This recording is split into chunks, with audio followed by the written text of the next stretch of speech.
Chapter 46. The girl named Ziyuan was about an inch taller than the girl in the red dress. She was extremely beautiful and she was also wearing a long dress.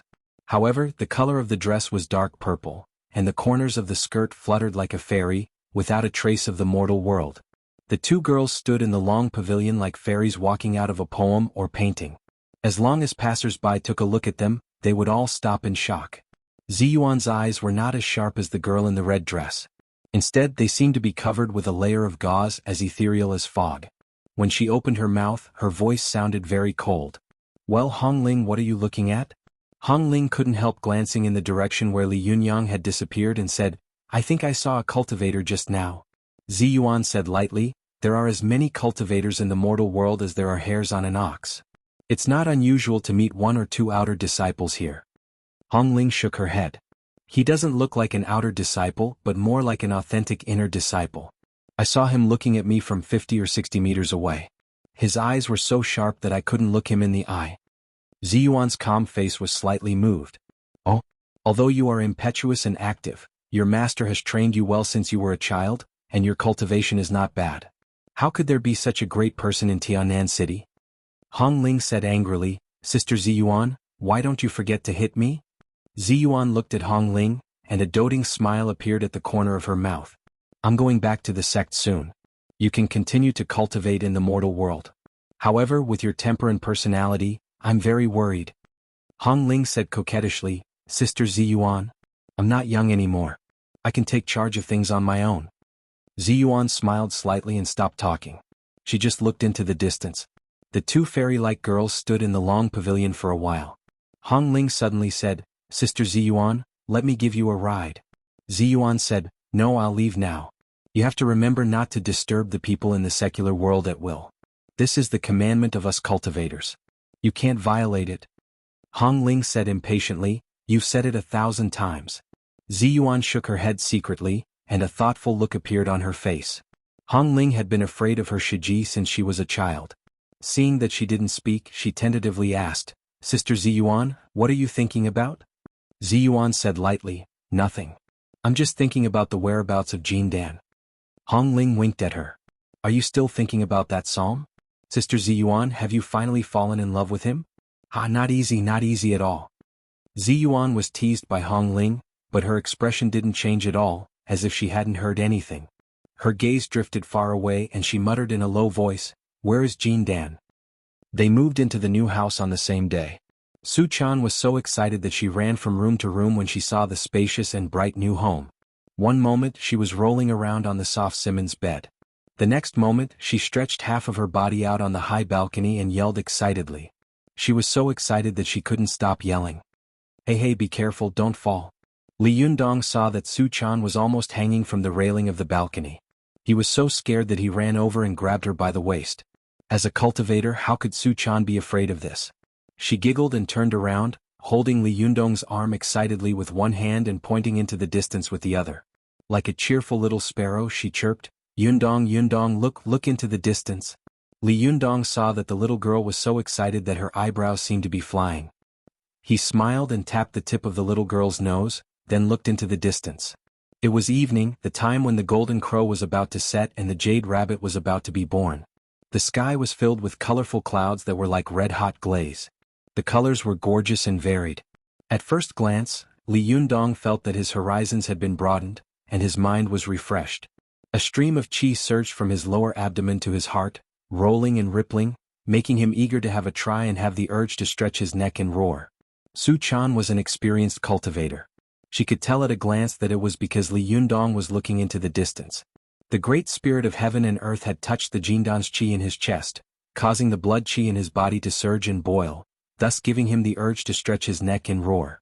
Many mountain climbers, when they climbed to the top of the mountain, would often have a feeling of swinging their chests to form layers of clouds, determined to enter the birds returning home. "I will ascend to the highest peak and look down upon all the other mountains." Because of his heroic feelings, he couldn't help but shout out loudly. 9 out of 10, those who let out such a loud cry were young and vigorous. Because the qi in their bodies was strong, they could easily be attracted by the great qi in the world.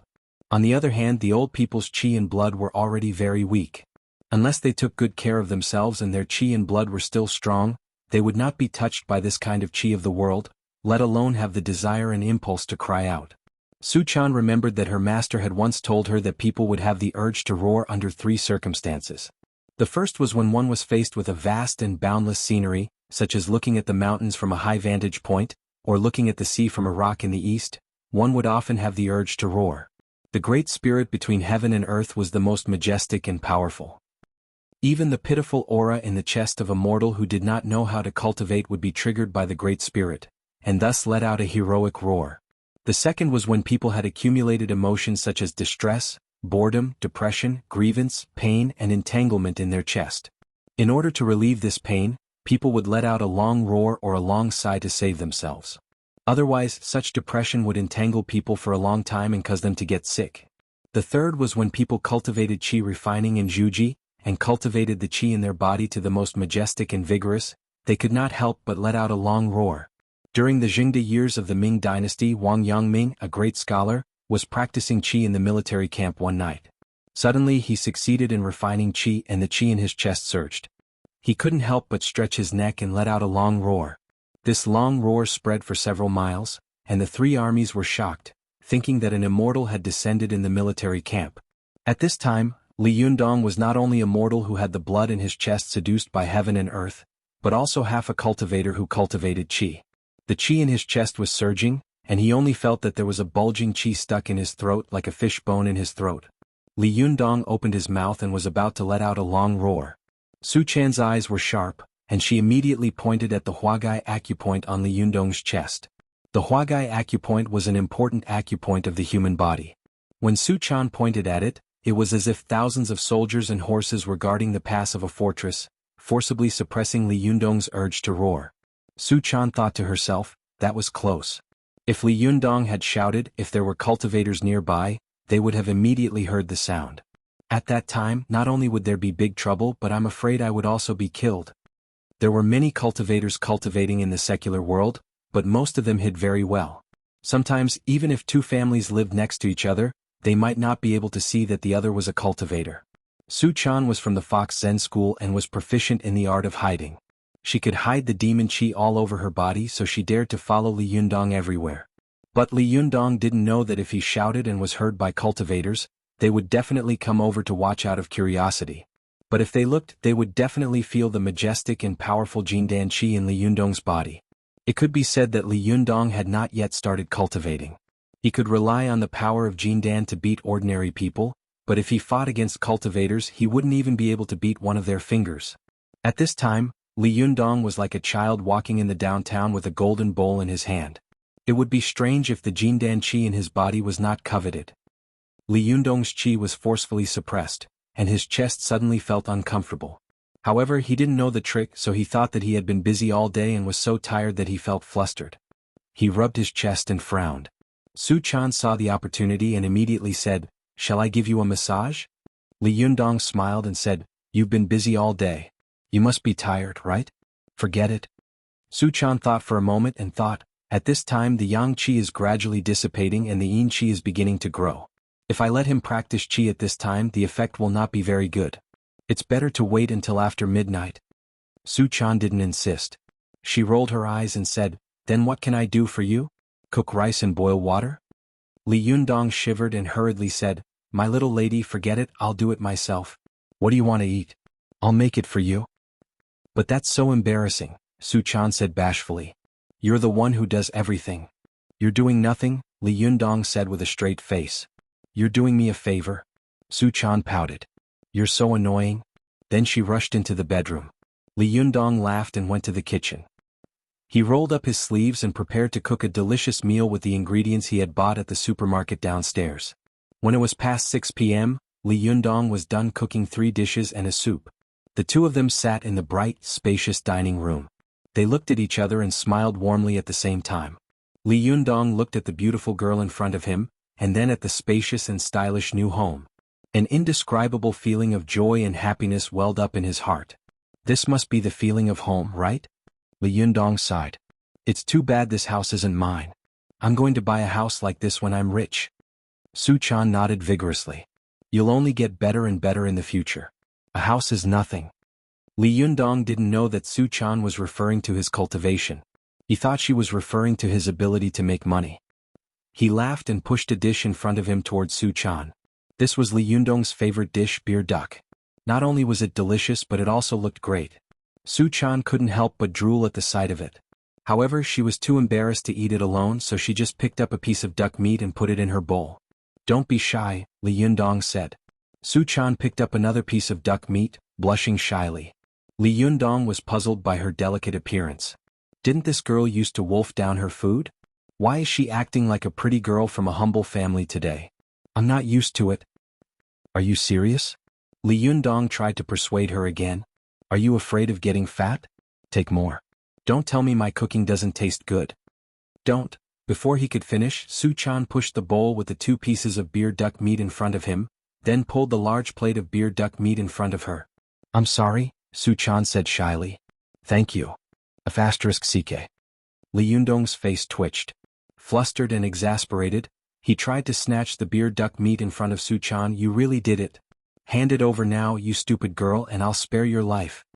Su Chan shielded the dish in front of her like a pet protecting its food. She bared her teeth at Li Yundong and said, No, no. I won't hand it over even if I die. After that, she grabbed the plate, turned around, and swallowed a few mouthfuls of the duck meat. Li Yundong laughed angrily. Hey, slow down, he said. It's hot. Don't burn yourself to death. Su Chan turned her face away and made a face. I won't let you eat it even if it burns you to death. Who told you to cook so well? Chapter 47. On the contrary, he felt that there was an indescribable force surging in his body at this time. It was as if he had endless power. He stood on the balcony and looked down at Tianan City under the curtain of night. He only felt that his chest was full of lofty sentiments. He felt that he should conquer something, but he didn't know what he could conquer.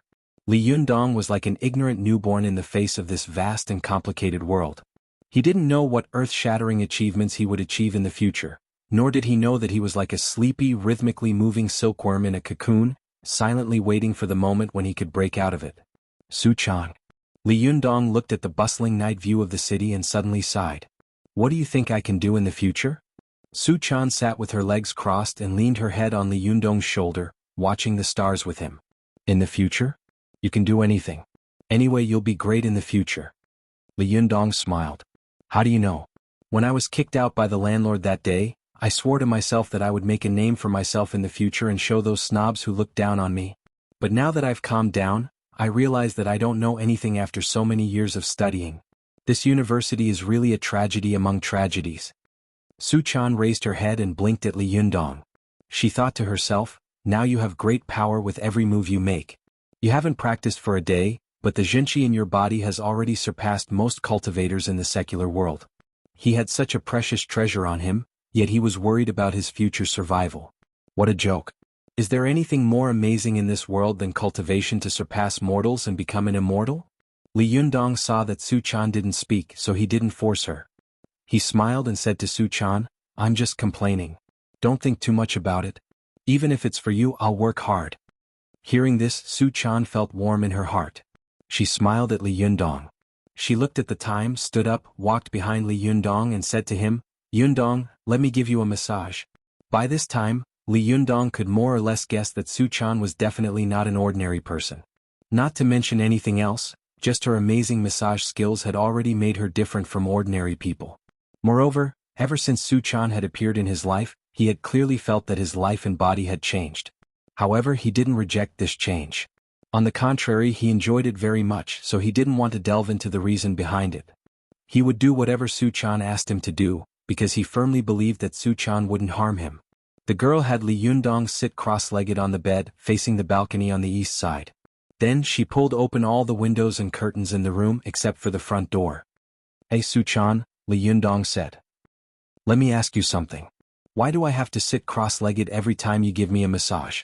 You make me look like a Qigong master who meditates and practices Qi. Su Chan said, you are actually meditating and practicing Qi. Otherwise, where did the aura in your body come from? Last time in your classroom, why did you go berserk? Wasn't it because you were disturbed while you were practicing Qi? And the aura in your body ran wild? Li Yundong shook his head and smiled. I can't believe a pretty girl like you is a Qigong practitioner. But then again, why do people have to sit cross-legged when they practice qi? Can't they just stand and practice? Su Chan stood in front of Li Yundong after she was done. She gestured at his feet with her hands and said, "The human body's legs usually take up half of the height of the human body. The longer the leg, the harder it is for the aura to reach the Yongquan point at the bottom of the foot. The Yongquan point is an important acupoint for the foot Shaoyin kidney meridian and the foot Taiyang bladder meridian. If the aura can't reach the Yongquan point, then the person can't practice the Great Zhoutian at all. When a person sits cross-legged, the body's meridians will stretch because of the posture, which will stimulate the blood qi in the meridians. Also, this posture can minimize the distance between the legs and the lower dantian of the lower abdomen, the middle dantian of the heart, and the upper dantian of the brain. In addition, the cross-legged posture can also protect the qi in the center and calm the mind. It can automatically restrain the aura in the body and prevent it from easily being released. Li Yundong was suddenly enlightened and couldn't help but exclaim, "In the past, when I saw people meditating cross-legged, I thought it was a very comfortable posture. It was a habit. I tried it once but my thighs were numb and my calves were sore, so I never tried it again. But after hearing what you said today, I finally understand the principle of cross-legged meditation. Su Chan, I think you are the real amazing one. You are so beautiful and you know so much. You are not simple at all." Su Chan beamed with joy at Li Yundong's praise. Her eyes sparkled, and in the dim light of the night, the girl's beauty doubled. For a moment, Li Yundong's eyes were glued to her, and his lower abdomen began to stir. Su Chan quickly pressed a hand on the top of Li Yundong's head and said, "Close your eyes, put your tongue on the roof of your mouth and empty your mind. Don't think about anything." Li Yundong did as he was told. After a while he felt his waist heating up. The strange feeling he had felt last time in the school hotel reappeared. Su Chan gently rubbed the acupoints on Li Yundong's body with one hand. After a while, she moved her hands to the waist and kidneys, using the heat of her palms to stimulate the pure Jin Dan Yuan Qi in Li Yundong's body. At this time, Li Yundong had entered a state where he was almost unconscious. In a daze, he felt as if he was soaking in a hot spring, and his whole body was being washed by the boiling hot water. The advantage of dual cultivation was that a person could enter a half-asleep, half-awake state, and adapt to the flow of Jinqi in the body purely through the human body's natural reactions. The human body was the most mysterious and subtle thing in the world. Even the most advanced scientific equipment in the world could not explore all the mysteries of the human body. Even the most advanced machine could not compare to the human body's natural reactions and coordination. Only when the human body was in the purest state of natural reactions could the Jinqi cultivated by the human body be the purest and most authentic, comparable to the Xiantian Jinqi that a person brought from the womb. But self-cultivation under such circumstances could easily lead to qi deviation. But with a Taoist partner as a companion, one could sleep at ease and achieve the effect of 1 + 1 is greater than 2. Su Chan keenly sensed that a large amount of pure Jin Dan Yuan Qi was slowly accumulating in the upper dantian of Li Yundong's brain. At the same time, the Baihui acupoint on the top of his head was slowly opening, and a faint white mist, almost invisible to the naked eye, rose from the top of his head. At this time, Su Chan knew that Li Yundong had finished accumulating Yuan Qi. As long as she slapped the top of his head, the accumulated Jinqi would immediately converge into the other meridians of Li Yundong like a flood, forcing him to break into the Great Zhoutian cultivation. Su Chan took a deep breath and spat out a mouthful of white air from her red lips like a sharp arrow. A faint cyan airflow rolled in the palm of her hand, and then she slapped the Baihui acupoint on the top of Li Yundong's head. Boom! Li Yundong's body trembled violently. He felt as if he had been enlightened, and a stream of hot water was poured down from head to toe. This feeling was really comfortable in both body and mind, intoxicated and refreshing. Li Yundong's face was flushed, and the meridians from head to toe were bulging everywhere. The qi rising from the top of his head suddenly became thick. Originally, it was almost invisible to the naked eye, but now it was clearly visible to the naked eye. It was as thick as a baby's little finger, steaming up and gathering. Su Chan looked at Li Yundong nervously. She knew that this qi was the scene of the qi boiling above the head when the ancient cultivators described the 3 flowers at the top. Once he could pass this level, Li Yundong would enter the Great Zhoutian cultivation. This steam lasted for about a minute. Suddenly, Li Yundong's whole body trembled, and his hands and feet trembled as if he was about to stand up and dance.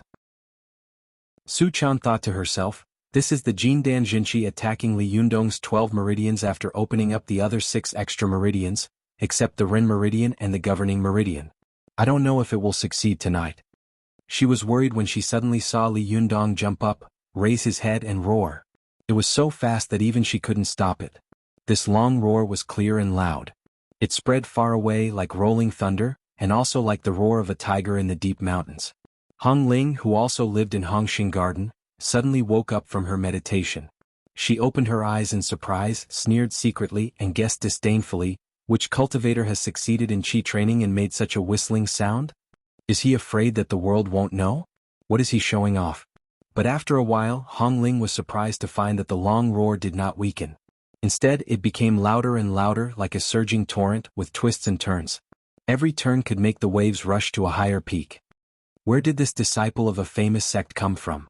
How could he be so good? In the eyes of Hong Ling, an inner disciple of a famous and upright sect, this must be a long roar that had the guidance of a famous teacher and was an amazing cultivator. Hong Ling found that the long roar had lasted for 5 minutes and did not stop. It was even getting louder and louder.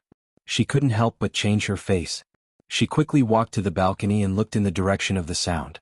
But very quickly Hong Ling's expression became more and more shocked because this long roar had continued for 10 minutes. Moreover, this roar was continuous, like a vast and mighty group of mountains or a surging sea. It was majestic, vast, and showed no signs of stopping. Chapter 48. Hong Ling was so shocked that she couldn't control herself. She couldn't wait to rush to the place where the roar came from and see who was cultivating in seclusion here. I don't even know that there's such a powerful senior living next to me. Hong Ling blamed herself in her heart. I have to visit him another day. However, on second thought, this senior has obviously cultivated qi this night. His long roar has disturbed the neighbors. It's a question whether he will still be here tomorrow. No, I have to go and see. Hong Ling made up her mind. She took out a 6-inch long piece of red silk from her waist. With a shake of her hand, the red silk turned into a red light and flew out of the window. This red silk emitted a faint fluorescent light that was difficult to see with the naked eye. In the middle of the night, no one would notice that this red silk floating in the air was actually a magic item. After Li Yundong let out a long roar, he felt refreshed and comfortable. He sighed and said, "It's so cool." As soon as he finished speaking, he suddenly heard a storm of curses coming from outside. "Damn you! Don't you see what time it is? Why are you shouting like a ghost? Damn you, why are you shouting like a ghost? Didn't you suffocate to death? What's so great about shouting for such a long time? Why are you shouting in the middle of the night?" Most of the people living in Hongxing New District were white-collar workers and upper-class people who lived a good life. Logically speaking, most of them were very cultured and had high quality, but no matter how cultured they were, they couldn't stand Li Yundong's shouting for a long time. Shouting for 10 minutes at a time and with such a loud voice, who could stand it? Li Yundong was scared out of his wits. He and Su Chan looked at each other. The two of them quickly closed the doors, windows and curtains, then turned off the lights and hid in the bedroom, listening to the tide of curses outside like thieves.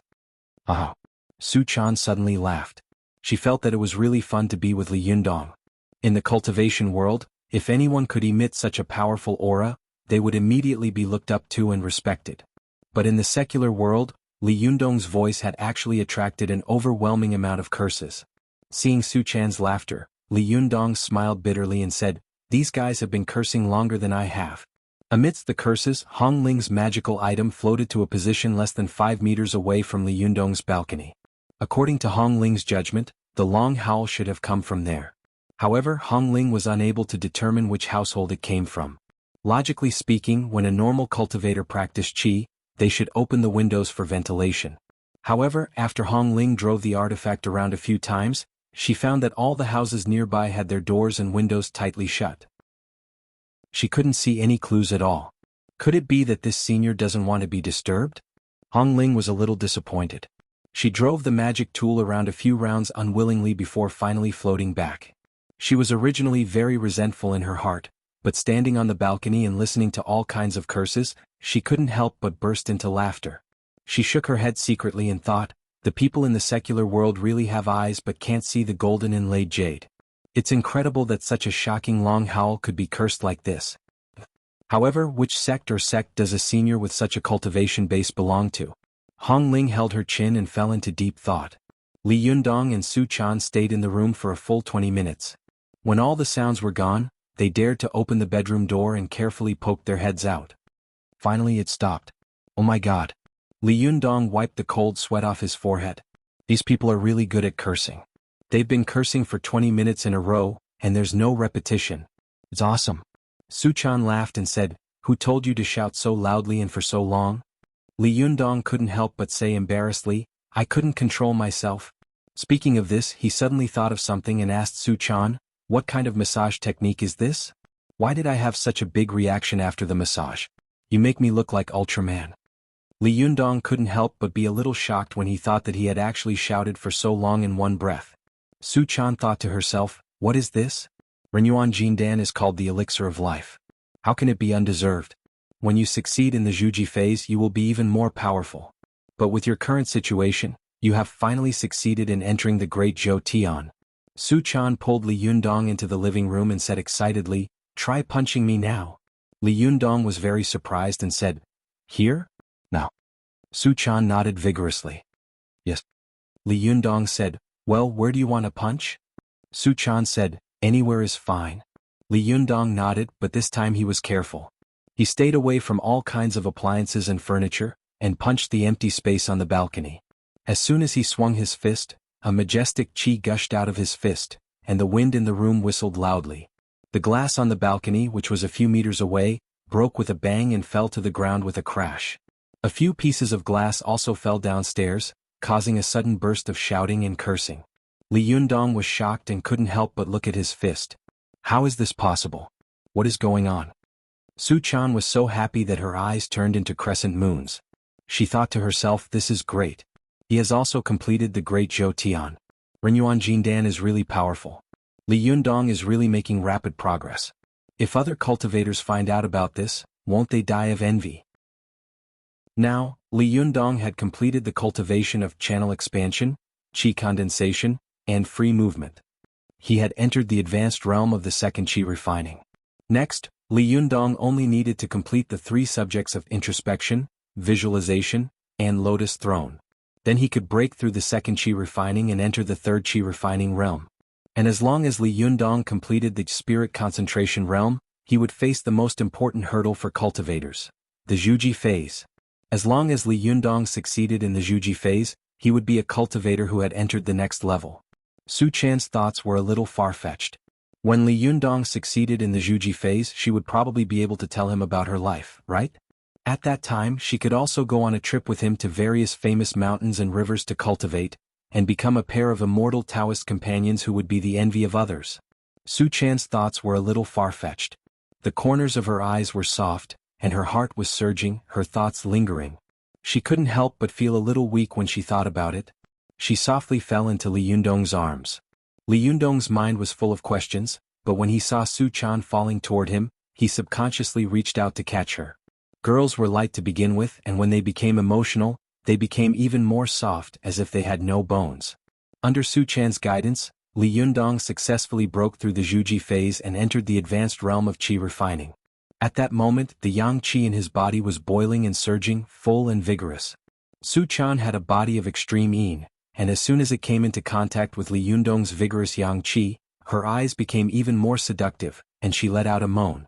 Li Yundong felt like his head was about to explode.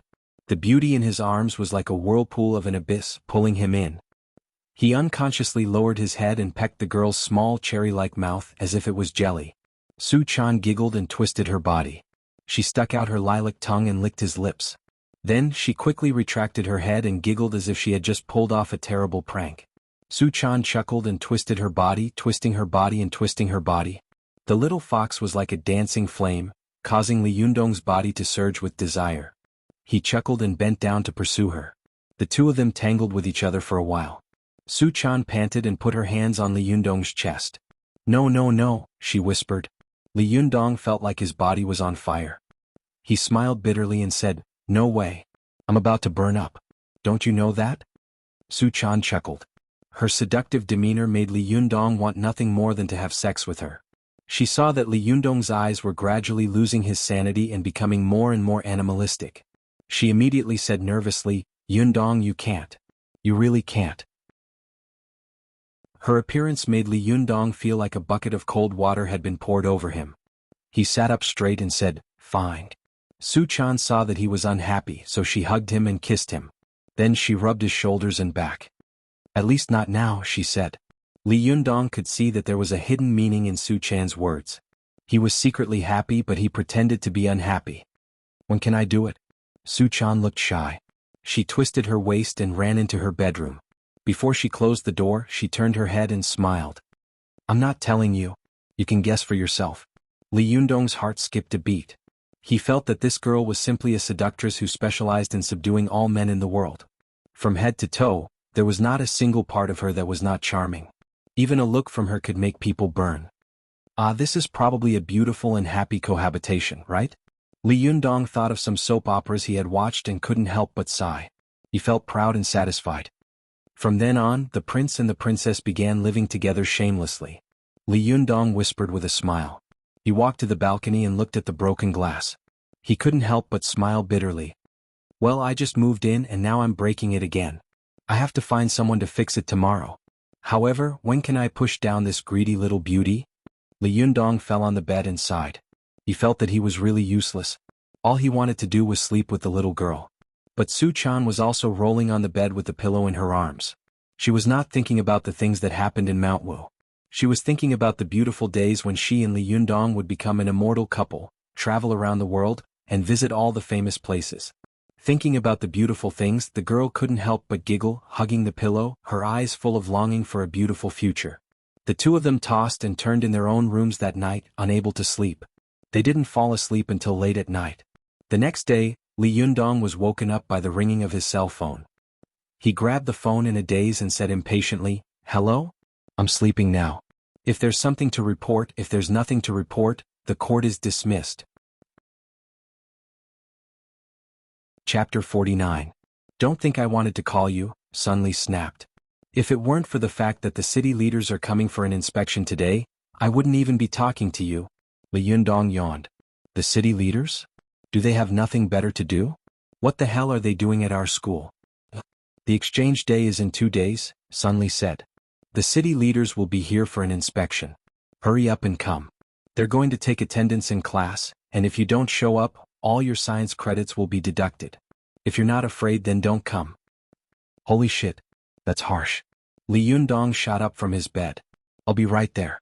Li Yundong hung up the phone and rushed out of his bedroom. Su Chan had already come out of her own bedroom.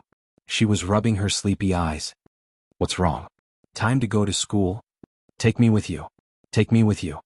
Su Chan followed him into the bathroom, shouting, "Take me with you. Take me with you." Li Yundong laughed. You should just stay at home and sleep. The city leaders are coming for an inspection today. I'm so bored. What are you going to do? Su Chan wrapped her arms around Li Yundong's neck. No. You promised me you wouldn't leave me behind. Li Yundong huffed at Su Chan. I haven't brushed my teeth yet. You stink. Su Chan yelped. She pinched her nose, turned around, and ran to the bathroom door. Stinks. She yelled, stomping her feet. I don't care. I'm coming with you. Li Yundong pointed at the bathroom next to Su Chan's bedroom. Go wash up and get changed. We'll be out in 10 minutes. For a beauty like Su Chan, even if she was barefaced, she still had a kind of charm that made people's hearts beat faster. She just brushed her teeth, washed her face a little, and put her hair in a simple bun. Immediately, her whole person showed a different kind of charm. Li Yundong looked at the little girl, who still had beads of water on her face. He only felt that the morning sun was shining on her white and slender neck, which was like that of a swan. It made her look like a jade statue carved out of white marble, pure and charming. The two of them left the house. Li Yundong hailed a cab and headed to school. When he arrived at Tiannan University, as soon as he got out of the car, he saw a banner hanging high in front of the school gate. It read, "Welcome to Tiannan University leaders for an inspection." Li Yundong curled his lips, shook his head and sneered, "What a national style."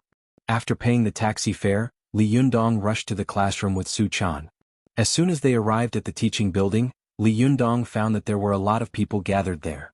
Most of them were girls, all dressed in school uniforms and with light makeup on their faces. They were chattering about something.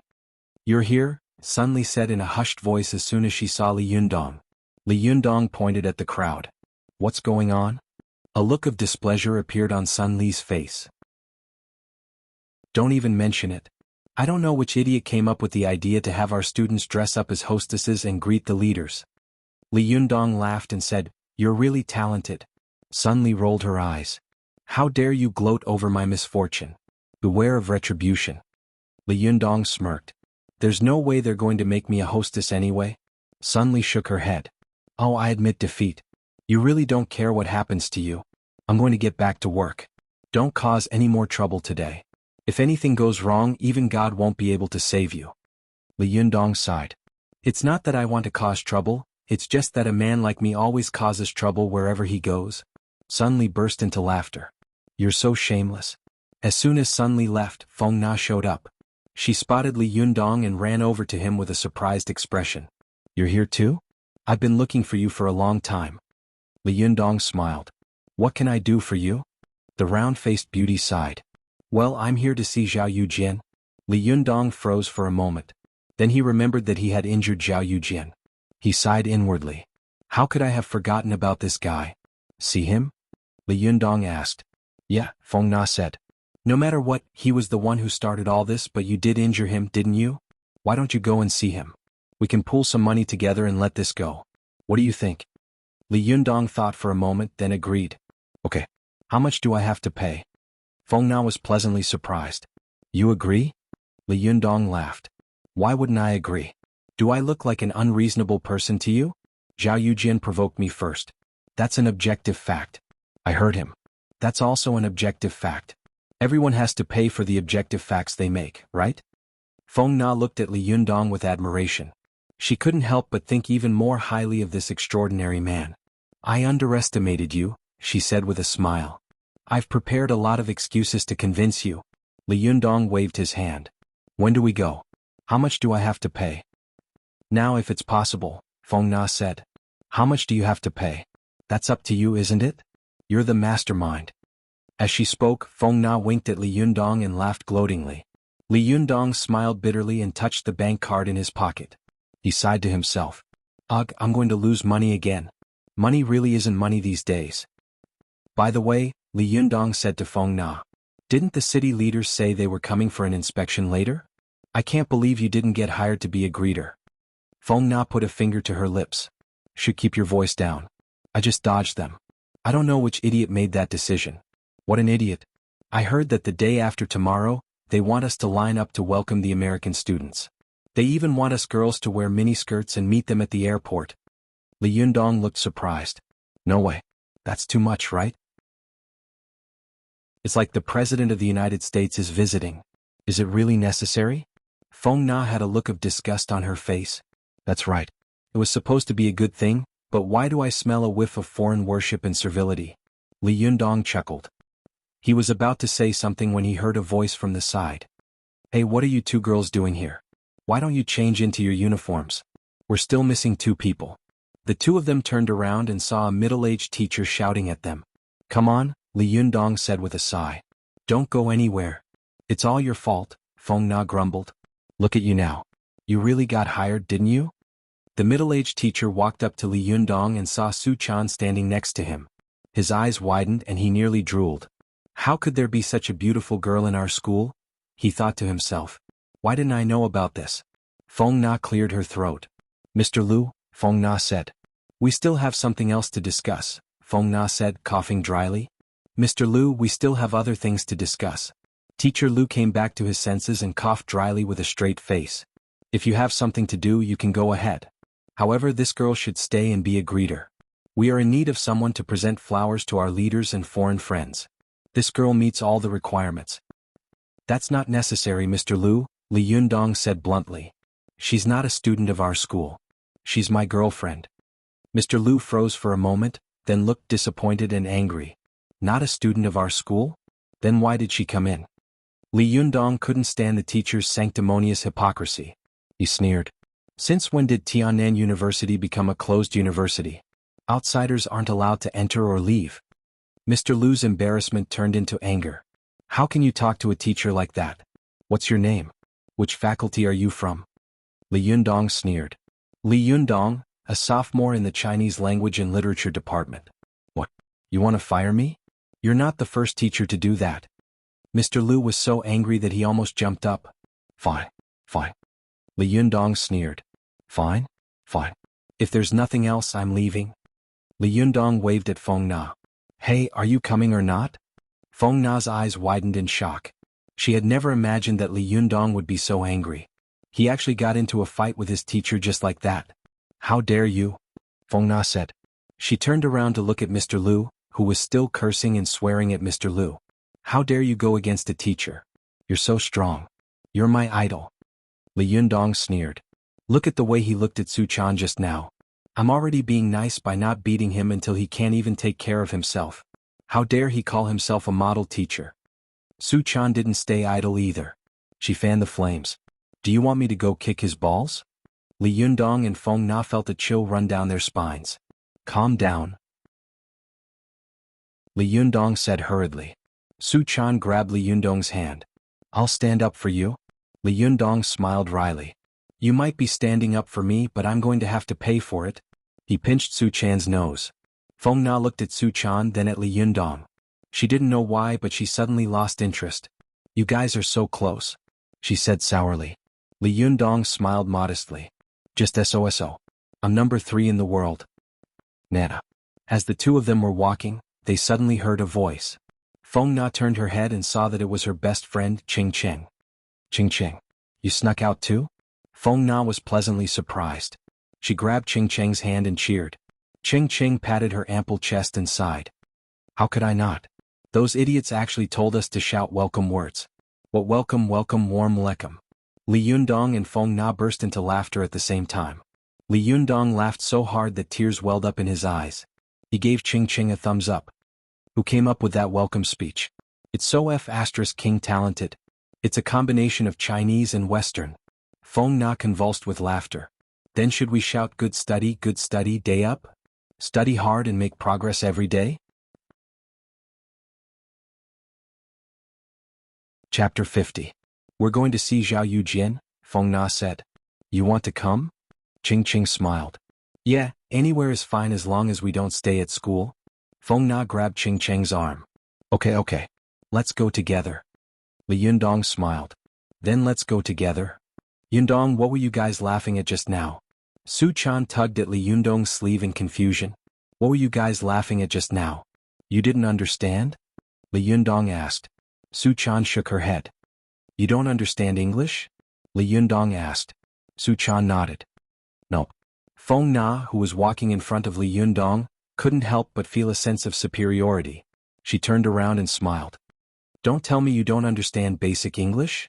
Why do I have to understand English? Su Chan asked. After a while, Ching Ching gave Su Chan a thumbs up. Well said. Ching Ching said, giving Su Chan a thumbs up. I didn't expect you to be so pretty and well-spoken. No wonder you have the combination of beauty and intelligence. Feng Na was jealous of Su Chan, but she wasn't a petty woman. She smacked Ching Ching with a smile. That's disgusting. The four of them took a taxi to the First People's Hospital, where Zhao Yujian was hospitalized. Li Yundong went to withdraw some money, while Feng Na bought some flowers, Ching Ching bought some fruits, and Su Chan carried a bag of biscuits that Li Yundong had bought at the supermarket. When they found Zhao Yujian's room, they went upstairs. Zhao Yujian came from a wealthy family, so he stayed in a single VIP room. There weren't as many people in the hallway as there were in a normal room, and the smell of disinfectant was absent. As soon as they reached the door, Li Yundong heard a begging voice coming from inside Zhao Yujian's room. Zhou Qin, don't be so heartless, okay? I really like you. I'm sure we'll have a lot in common. By the way, don't you like Taekwondo? My family bought you a little gold figurine from a city-level competition. How about I give it to you? A woman's voice also came from the ward, also full of pleading. Zhou Qin, my Yujin has been thinking about you these days. Even if he is so pitiful now, you should have some sympathy in your heart, right? Am I right?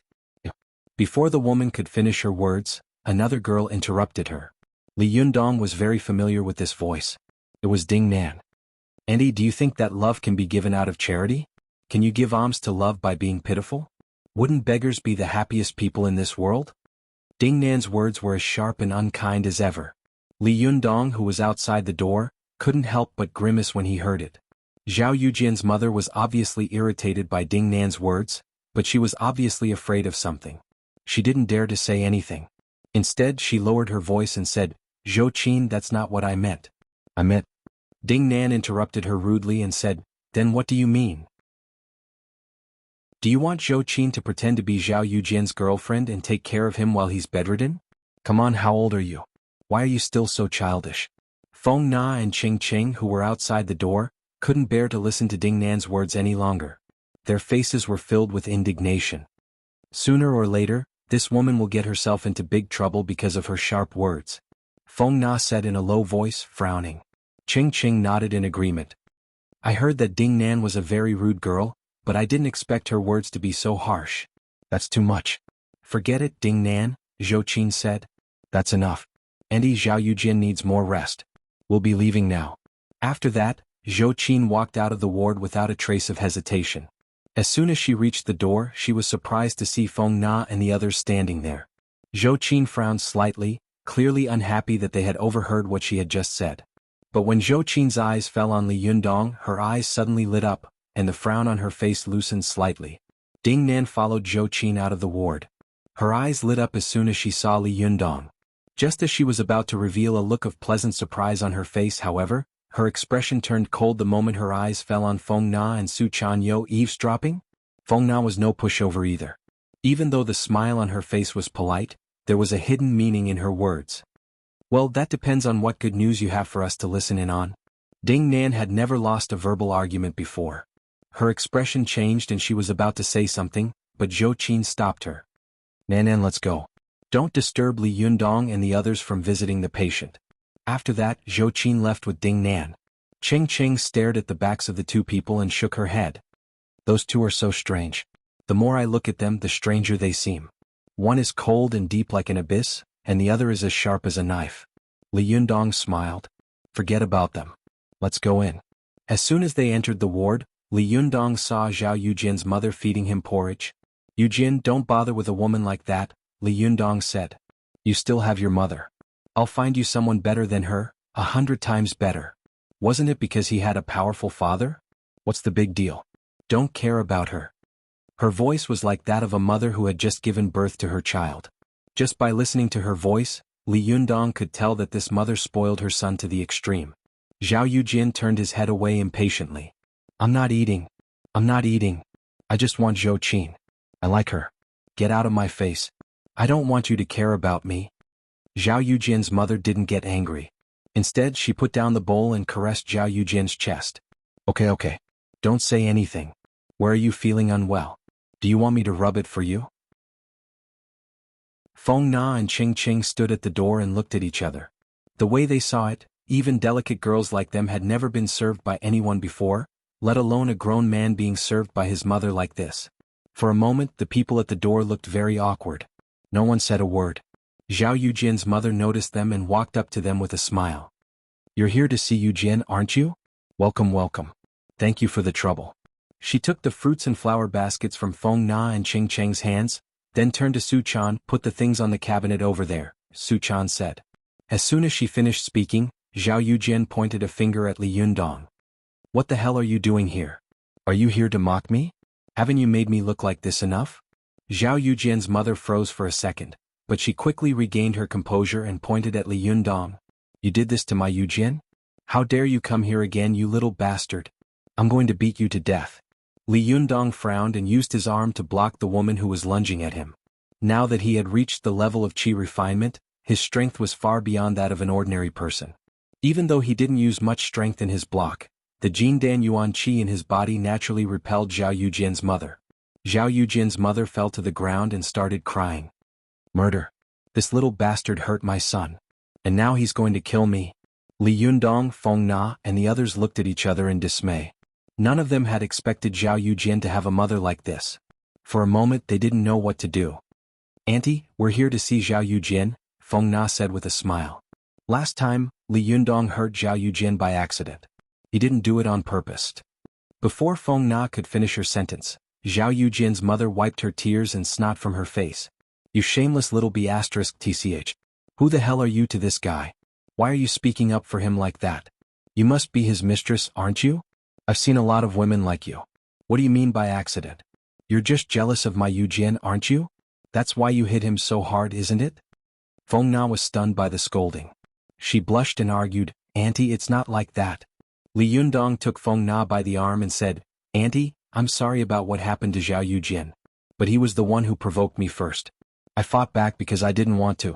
A lot of people can testify to that. Feng Na can also testify to that." Zhao Yujin's mother jumped to her feet and yelled, "You little bastard. You're slandering me. My Yujin has always been well-mannered since he was a child. There's no way he would lower himself to the level of a little bastard like you. Who can testify to that? She's your mistress. Of course she'll testify for you. How dare you bring that up?" Li Yundong couldn't take it anymore. Anger bubbled up in his chest. "Auntie, no matter what," he said. "Zhao Yujin broke his calf. I apologize. I'll pay for his medical fees," Li Yundong said. Zhao Yujin's mother spat a mouthful of phlegm on the ground, interrupting Li Yundong's words. "Look at how poor you are. You think you can afford it? Don't even talk about the medical fees. Even a strand of my son's hair is worth more than you. Get out. I don't care about your money. Get out. Use the money to buy a coffin for your family." Feng Na and the others were stunned. They never thought that this kind and gentle mother would turn out to be so fierce. She was like a completely different person than when she was with Zhou Qin. While they were still in a daze, Zhou Qin suddenly appeared at the door again.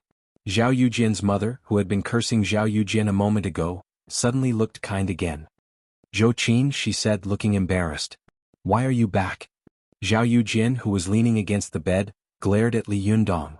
His eyes were filled with sadness and anger. He didn't know what was so good about Li Yundong. Why did all the girls favor him? Why did his favorite girl, Zhou Qin, think so highly of him? But when Zhou Qin appeared at the door again, Zhao Yujin's eyes lit up. It was as if the anger had returned to his body. He sat up straight and said, "Zhou Qin, you arg." Zhou Qin didn't even look at him. Instead, she turned to Li Yundong and nodded at Feng Na and Cheng Cheng. "Can I talk to you in private?" Zhou Qin said. Li Yundong suddenly realized that Zhou Qin was helping him get out of this damned place. Li Yundong quickly winked at Su Chan and followed Zhou Qin out of the room. Psych, kids, you guys are too aggressive. I'm afraid of you guys.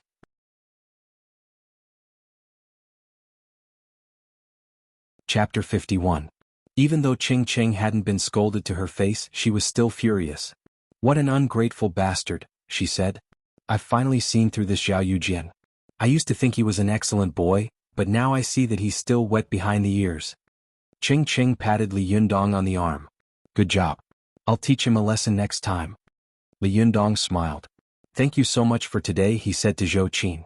"If it weren't for you, I would have been scolded to death."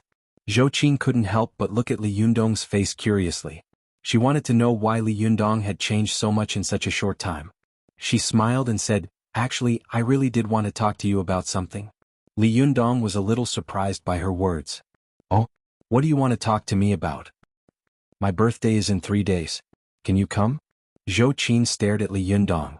Her expression didn't change, but her clenched fists betrayed the nervousness in her heart. This was the first time she had taken the initiative to ask a boy out.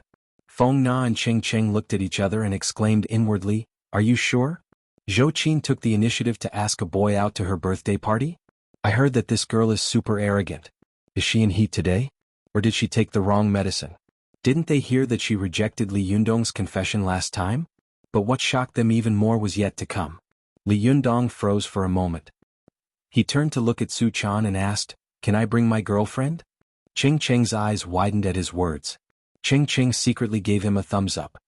What's the difference between saying such a thing in front of the campus bell of Tiannan University and slapping her in the face? Awesome. Feng Na, on the other hand, looked a little gloomy. When Zhou Qin heard Li Yundong's answer, she was also stunned. She subconsciously glanced at Su Chan, only to see that the little girl's black hair was tied up high like a cloud. She was pure and charming, and there was a sense of charm in her. She was really so beautiful that women couldn't help but be amazed. Zhou Qin didn't fly into a rage like Cheng Cheng and Feng Na expected. Instead, she grinned and said, "Of course." After that, she smiled at Feng Na and Cheng Cheng. "You guys come too, okay?" Zhou Qin's noble temperament made Feng Na and Cheng Cheng feel like they were junior sisters in front of her, while Zhou Qin was like a senior sister. Feng Na smiled. "I'll do as you say." Cheng Cheng, on the other hand, seemed much more timid. She pointed at herself and said, "Me?" Zhou Qin nodded. "Yes." Cheng Cheng smiled and said, "That's great. Then I'll wait for you at home in 3 days. Zhou Qin smiled and turned to leave with Ding Nan. Zhou Qin's smile reminded Li Yundong, Feng Na, and Ching Cheng of the smiles of people who had been in power for a long time on TV.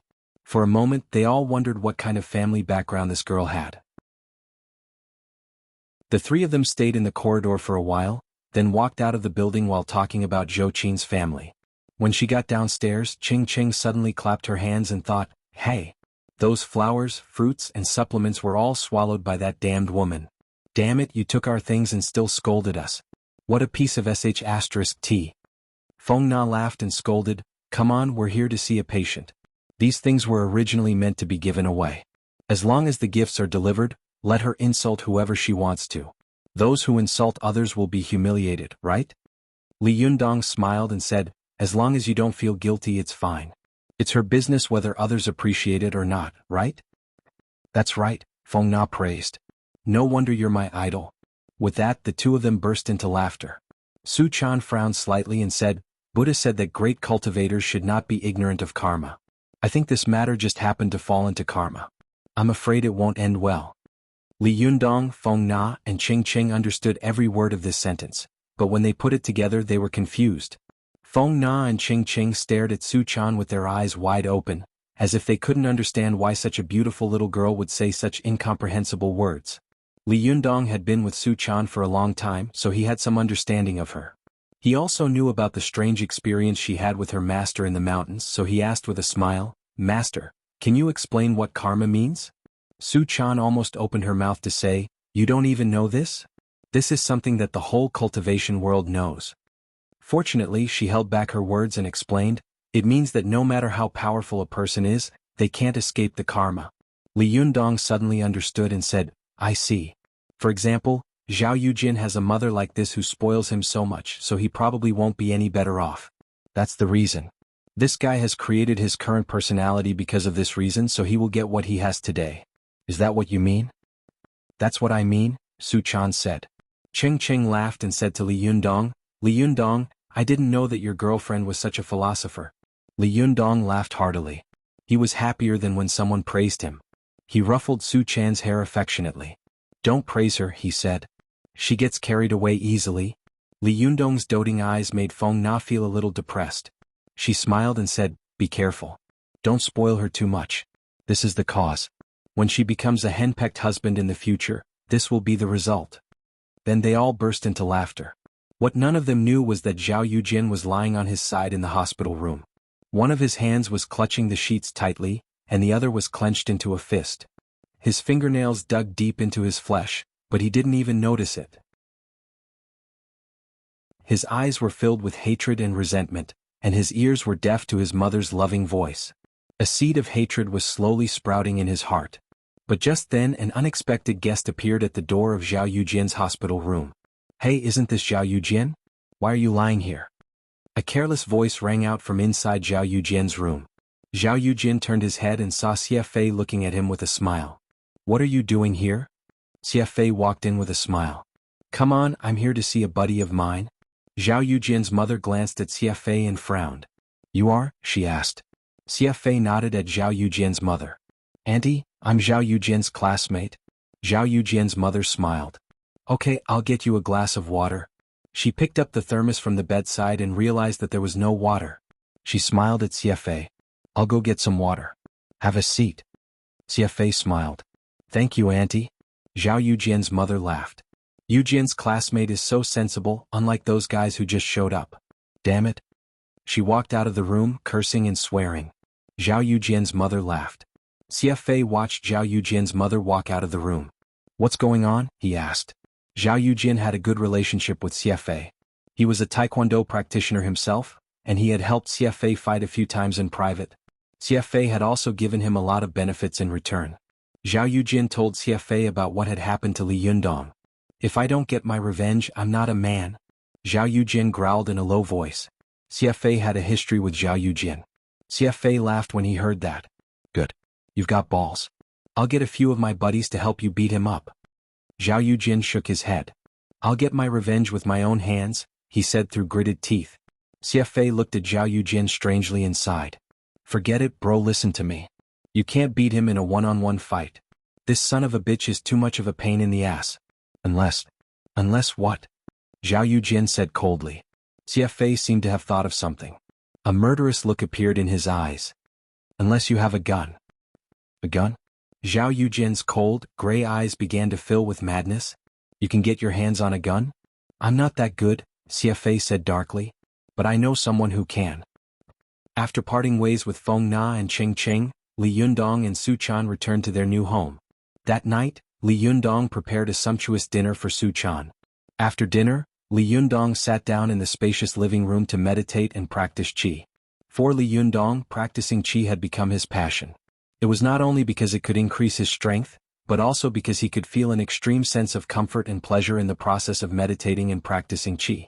Since Li Yundong had completed the Great Jotian realm, the meridians in his body were fully expanded. His qi could now flow through the meridians on its own. As long as there was no external interference, Li Yundong would not go berserk. Su Chan felt a lot more at ease. She stared at Li Yundong for only an hour, then went back to her room to watch TV. After the lesson of smashing a TV with a single punch last time, Li Yundong had specifically explained to Su Chan the concept of a TV. After the initial fuss, Su Chan had become obsessed with watching TV, especially the primetime soap operas of various TV stations. This kind of leisurely life lasted for 2 days. Tianan City finally ushered in the much-anticipated exchange day. Early that morning, Li Yundong changed his clothes and left the house with Su Chan. When they arrived at the school was already decorated with lanterns and streamers. Colorful flags and bilingual Chinese and English banners were hung everywhere. The students in the school were also dressed to the nines. Their faces were full of joy as they discussed the rare event of Tianan University. It's so beautiful. Su Chan had been to Tianan University quite a few times. Her eyes lit up when she saw the colorful flags and all kinds of costumes. She clapped her hands and praised Li Yundong. Li Yundong smiled. Just as he was about to enter the campus with Su Chan, he heard a voice coming from beside him. Hey, where are you two from? Li Yundong turned his head and saw a teacher at the school gate shouting at them. This teacher was none other than the middle-aged teacher who had wanted to grab Su Chan and use her as a hostess. Li Yundong frowned. Mr. Liu, he said. You don't recognize me anymore? Mr. Liu walked up to Li Yundong and deliberately looked him up and down. I'm sorry, he said. There are so many people in this school. I don't know you. Li Yundong said patiently, Mr. Liu, I'm a second-year student at this school. I'm Li Yundong from the Chinese department. Please let me in. Mr. Liu held out his hand and said in a business-like manner, Oh? Where's your student ID? He pulled out his student ID from his wallet and waved it at Su Chan. Here, he said. Can I go in now? Then he led Su Chan into the building. Su Chan nodded. Wait, the middle-aged teacher said slowly. You can go in but she can't. Li Yundong turned around and said angrily, Why not? Mr. Liu rolled his eyes. Today is an exchange meeting. Other people are not allowed to enter. Li Yundong said angrily, She's not like other people. She could go in before but why not today? Does she look like a criminal to you?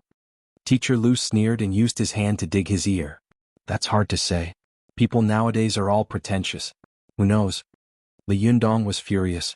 What did you just say? I dare you to say it again. Li Yundong glared at Mr. Liu.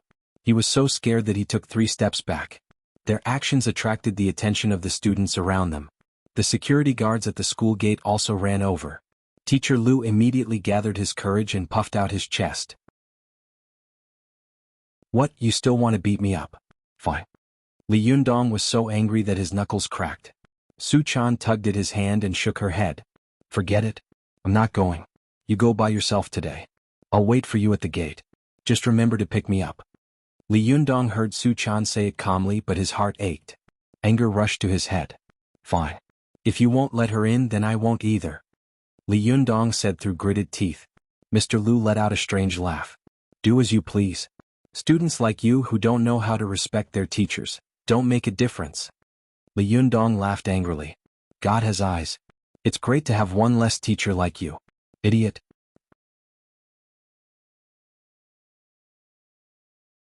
Chapter 52.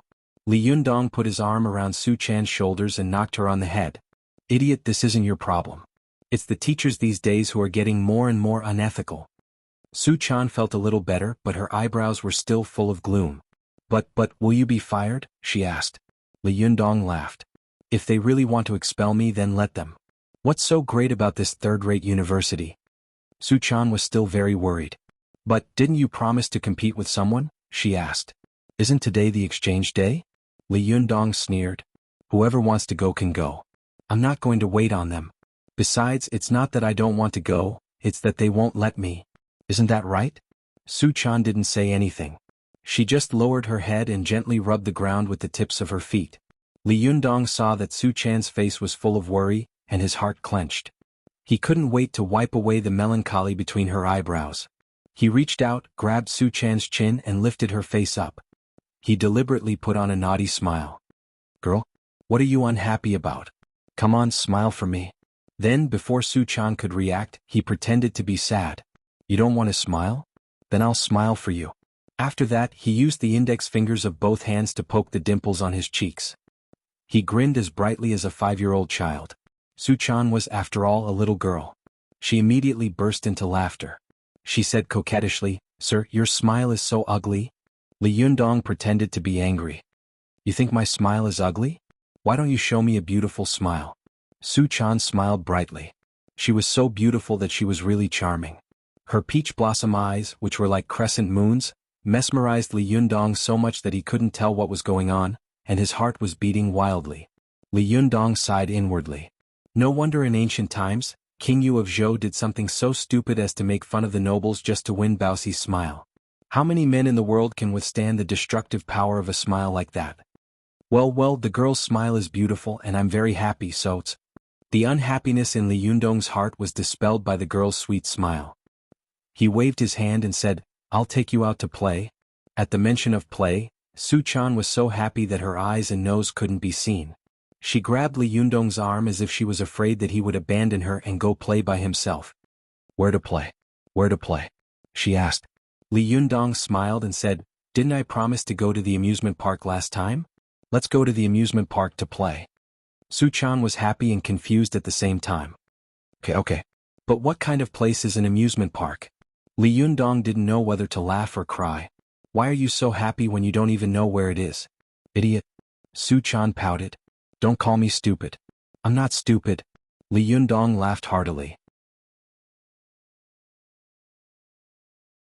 After the DJ in the control room influenced the mood of the tourists, the space shuttle was suddenly launched. The 4 rows of people were bounced dozens of meters high in the air in 2 or 3 seconds, and then quickly fell. This kind of instantaneous rise and then sudden weightlessness made Li Yundong feel that his heart was in his throat, as if it would jump out at any time. Although he had succeeded in qi refining, no matter how much a person cultivated qi, it was impossible to break through the limits of the physical body unless he could reach the 8th realm of Jinshin. What a person's physical body felt, even a great cultivator would still feel this kind of feeling faithfully. It would never surpass the physical body because of the strength of one's mind. When the space shuttle fell crazily, the tourists were all screaming in horror and excitement, one after another like pigs being slaughtered. Even Li Yundong couldn't help but shout. When it completely stopped, Li Yundong, who was satisfied, looked to the side and saw Su Chan sitting in her seat in a daze. Li Yundong snickered to himself, the little girl is scared silly. Li Yundong reached out and waved his hand in front of the little girl's eyes. Hey. Wake up, it's over. Su Chan was stunned. What? Is it over? Her calm expression almost made Li Yundong fall off his seat. What do you mean it's over? Haven't you had enough? Su Chan said, I haven't reacted yet. Are you crazy or what? Li Yundong asked, dismayed. He had been looking forward to the feeling of the little girl snuggling into his arms after being frightened, but now it seemed that she was simply a fool. No. Li Yundong was very unwilling and asked, Do you want to do it again? Su Chan had already jumped off her seat. After thinking for a moment, she walked over and said, Okay. Li Yundong quickly grabbed her and said, Wait, go line up first. The 2 of them lined up again. Li Yundong wanted to make the little girl cry, so he patiently told her how to enjoy the game. However, Su Chan still had a blank look on her face, as if she had no idea what was so exciting about this thing. Li Yundong was so depressed that he wanted to vomit blood, but he was unwilling to give up. He pulled Su Chan to sit down again. Fortunately, this time, Su Chan began to feel a little interested. When she came down, she took Li Yundong's hand and kept saying, Hurry up, I want more. Li Yundong faintly felt that something was wrong, but he didn't think too much about it. He muttered in his heart, "Can a man like me lose to a little girl? Impossible, absolutely impossible. Okay, I'll risk my life to accompany her." Li Yundong patted his chest heroically and made a decision that he would regret for the rest of his life. Su Chan had never played this kind of game before. She had been guarding her Ling Tai, consolidating her Dantian with qi, and her internal organs were as stable as gold soup. Naturally, it was impossible for her to feel any excitement when she was weightless. But after playing a few times after Li Yundong's reminder, she let go of her Ling Tai and stopped using her qi to stabilize her internal organs. Suddenly, the strong sense of weightlessness made Su Chan excited. This time Li Yundong was in trouble. The little girl pulled Li Yundong to play with the space shuttle 7 times in one go. Li Yundong felt that his stomach was in his throat and he was about to vomit at any time. "Good girl, you're good." Li Yundong forcefully suppressed the rolling qi in his chest, his face slightly pale. "You're not afraid at all?" Su Chan had long been able to fly, so why would she be afraid of this? She blinked her eyes and said, "Why should I be afraid?" Li Yundong didn't know the little girl's background. He was very unwilling, so he gritted his teeth and said, "Okay, you win. I don't believe that you don't have any games that you're afraid of." As he said this, he took Su Chan's hand and ran straight to the place where the roller coaster was. Because the roller coaster was in the amusement park, there were not as many people waiting in line as the space shuttle. As soon as Li Yundong and Su Chan arrived, they got on the roller coaster. After fastening his seat belt, Li Yundong said to Su Chan with a fierce expression, "Don't cry later." Su Chan made a face at him and said, "Just wait and see. Don't cry later." As soon as the roller coaster started, Li Yundong felt that the qi in his body began to become chaotic, and his temples were throbbing. Especially when climbing the slope, Li Yundong felt that the qi in his body was involuntarily surging to his brain, making him more and more nervous. Seeing him like this, Su Chan giggled and said, "Sir, are you nervous?" When Li Yundong heard this, his nose became crooked with anger. He forced himself to calm down and patted his chest. Just as he was about to speak, the roller coaster fell down like a stone falling from a cliff. Caught off guard, Li Yundong immediately let out an extremely tragic cry. Su Chan, who was beside him, laughed so hard that she trembled.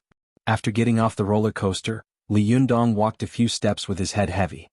He felt that his legs were soft as if he was stepping on clouds. He patted his chest, forced a smile and said self-deprecatingly, "Being heartless and skipping class is really retribution." Su Chan, who had jumped off the roller coaster, felt that the roller coaster was much more fun and exciting than the space shuttle. She pulled Li Yundong with excitement and said coquettishly, "Sir, play with me again. I want it, I want it." Li Yundong's face turned pale, but he pretended to be arrogant. He took a deep breath and said, "Okay, if you want it, I'll give it to you." This conversation was very unhealthy and made people fantasize.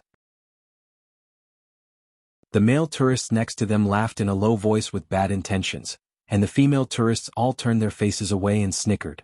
After 3 rides, Li Yundong's face was as white as paper. He covered his mouth and retched, staggering as if he was drunk. However, Su Chan, who was beside him, was still in high spirits and full of energy. The little girl pulled Li Yundong and said in a sweet voice, "Play with me. One more time, just one more time." Li Yundong sat on the ground and shook his head like a rattle. "You said the same thing last time." No, absolutely not." The little girl pushed Li Yundong and said coquettishly, "No, I want it again." Li Yundong suddenly remembered a very old joke. What men loved to hear the most was, "I want it." What men were most afraid to hear was, "I want it again."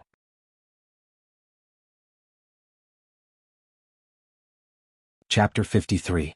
Seeing that Li Yundong didn't respond, Su Chan took out her trump card and said in a soft voice, "Sir, I want more."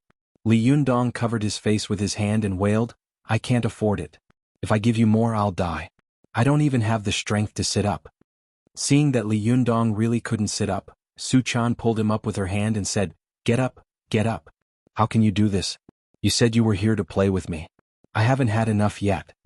Li Yundong said to Su Chan with a pained expression, "My little lady, you played 8 times on the space shuttle, 13 times on the roller coaster, 21 times on the turntable, and 32 times on the rapids. I really can't stand it anymore. I played from morning to afternoon and didn't even have lunch. Aren't you tired?" Su Chan said coquettishly, "No, I'm not tired."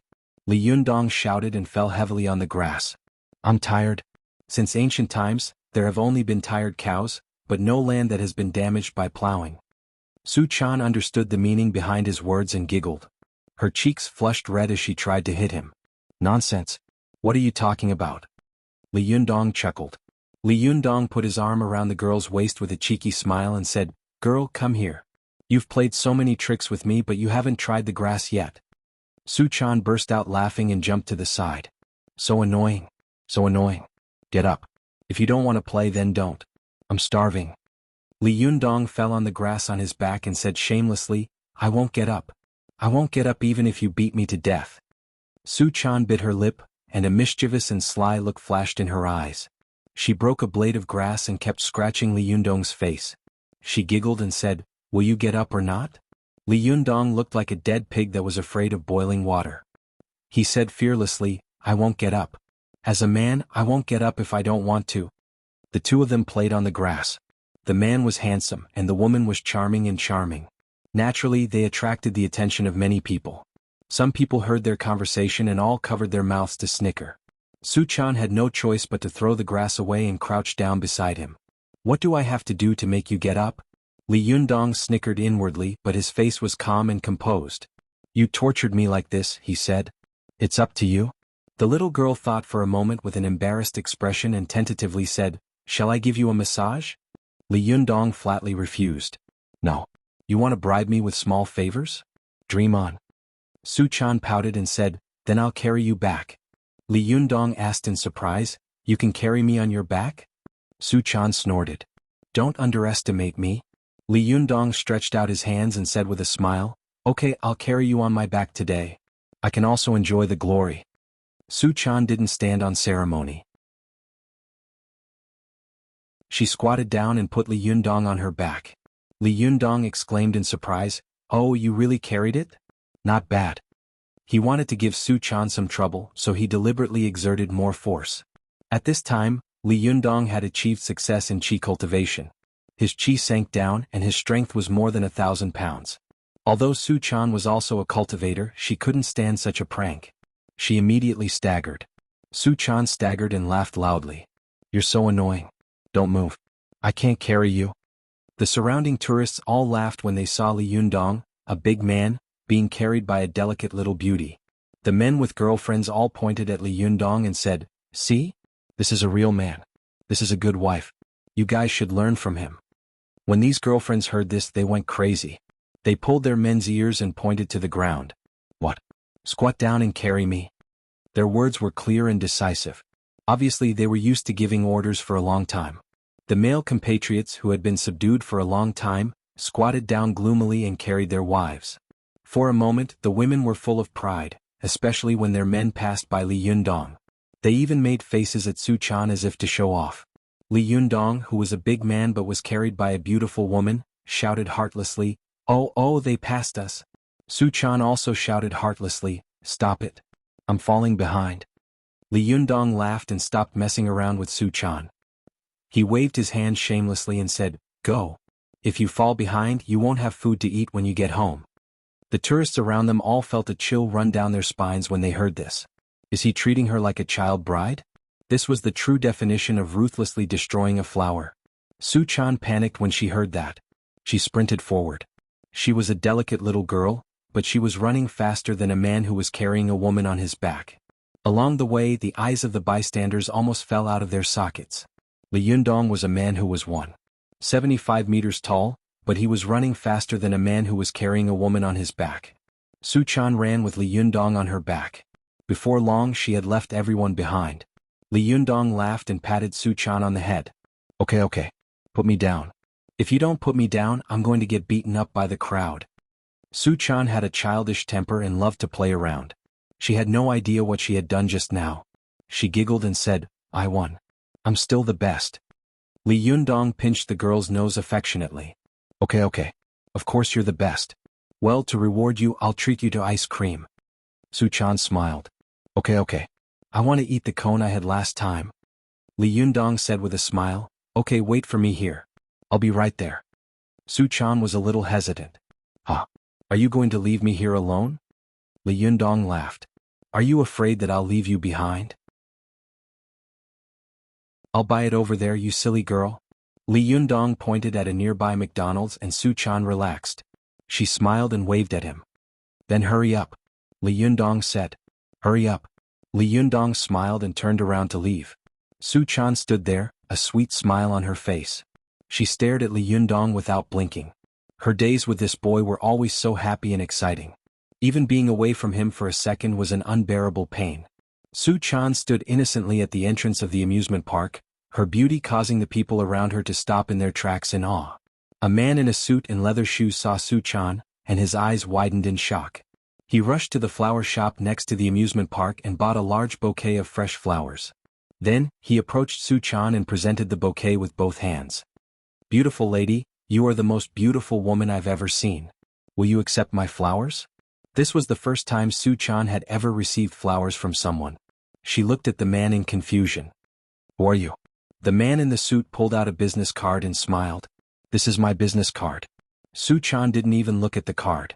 She just stared at the man curiously. Who are you? Why are you giving me this? The man in the suit was wearing a Versace and a Vacheron Constantin watch. From his appearance, one could tell that he was a man who had always prided himself on being an elite. He felt very good about himself. He adjusted his collar, maintained a smile that he thought was perfect, and said, You will know who I am and what I do after seeing this? Oh, Su Chan said. She took the business card and looked at it. There were a few golden words on the card. Chairman and CEO of Rowi International Capital Corporation, Rong Guofa. As Rong Guofa listened to the little lass recite his position and name word by word, he felt as if the gazes around him were filled with admiration and surprise. Every time the little lass recited a word, he would look left and right in a daze. When she finished reciting, his chin was raised high. His expression seemed to be saying, Come worship me, come throw yourself into my arms, little beauty. The bystanders also watched coldly as this scene played out countless times in real life, the battle between money and love. How many women in real life had abandoned love in favor of bread? How many rich men had their arms around gold-digger girls, showing off their pride and arrogance to the world? Rong Guofa had used his business card and money to open up a path for himself. God knew how many beautiful girls had fallen for him. The way he saw it, there was no woman in this world that couldn't be won over by money and fame. That was why his smile was so arrogant and insufferably arrogant. But Su Chan's next words made his smile disappear. The little girl asked innocently, What's a chairman? What's a CEO? The bystanders burst into laughter. Rong Guofa's eyes twitched. He thought to himself, Is this girl playing with me? But looking at Su Chan, he felt that the girl's innocence didn't seem to be faking. He was very surprised. No way, there really is such a simple girl in this world? She's the best. I must hook her up. Rong Guofa patiently explained the greatness of the chairman and the CEO.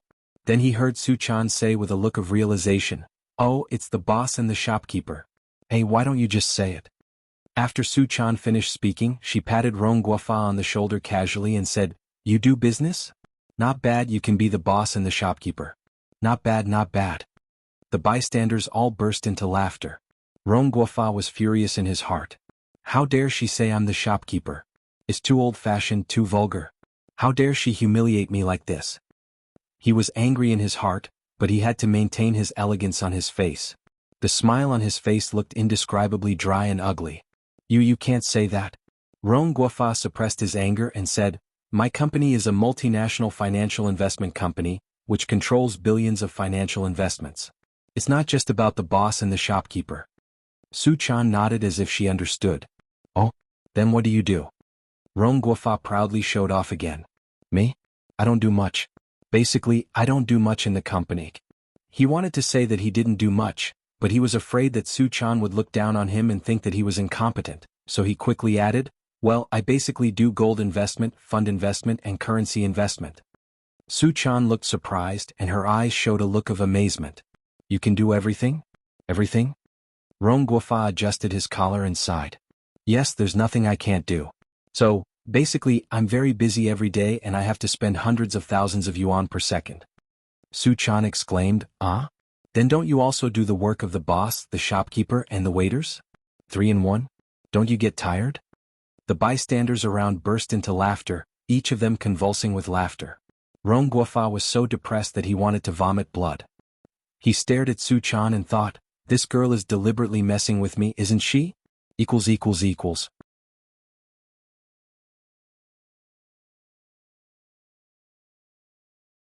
Chapter 54.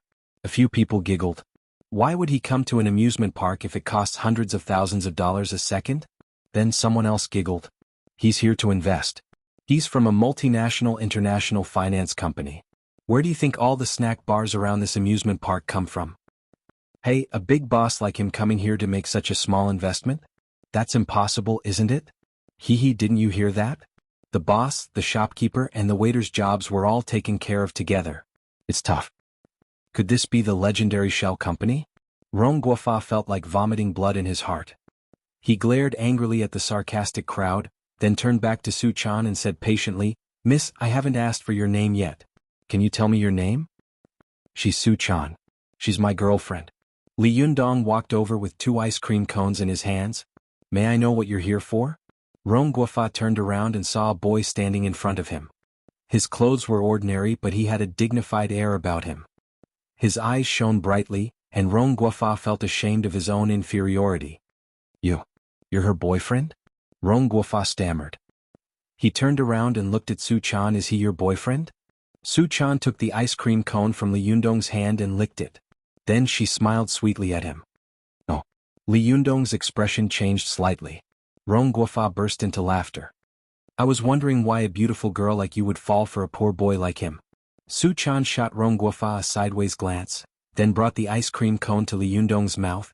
He's my boss, she said sweetly. Boss, I'll treat you to an ice cream cone. Li Yundong was overjoyed.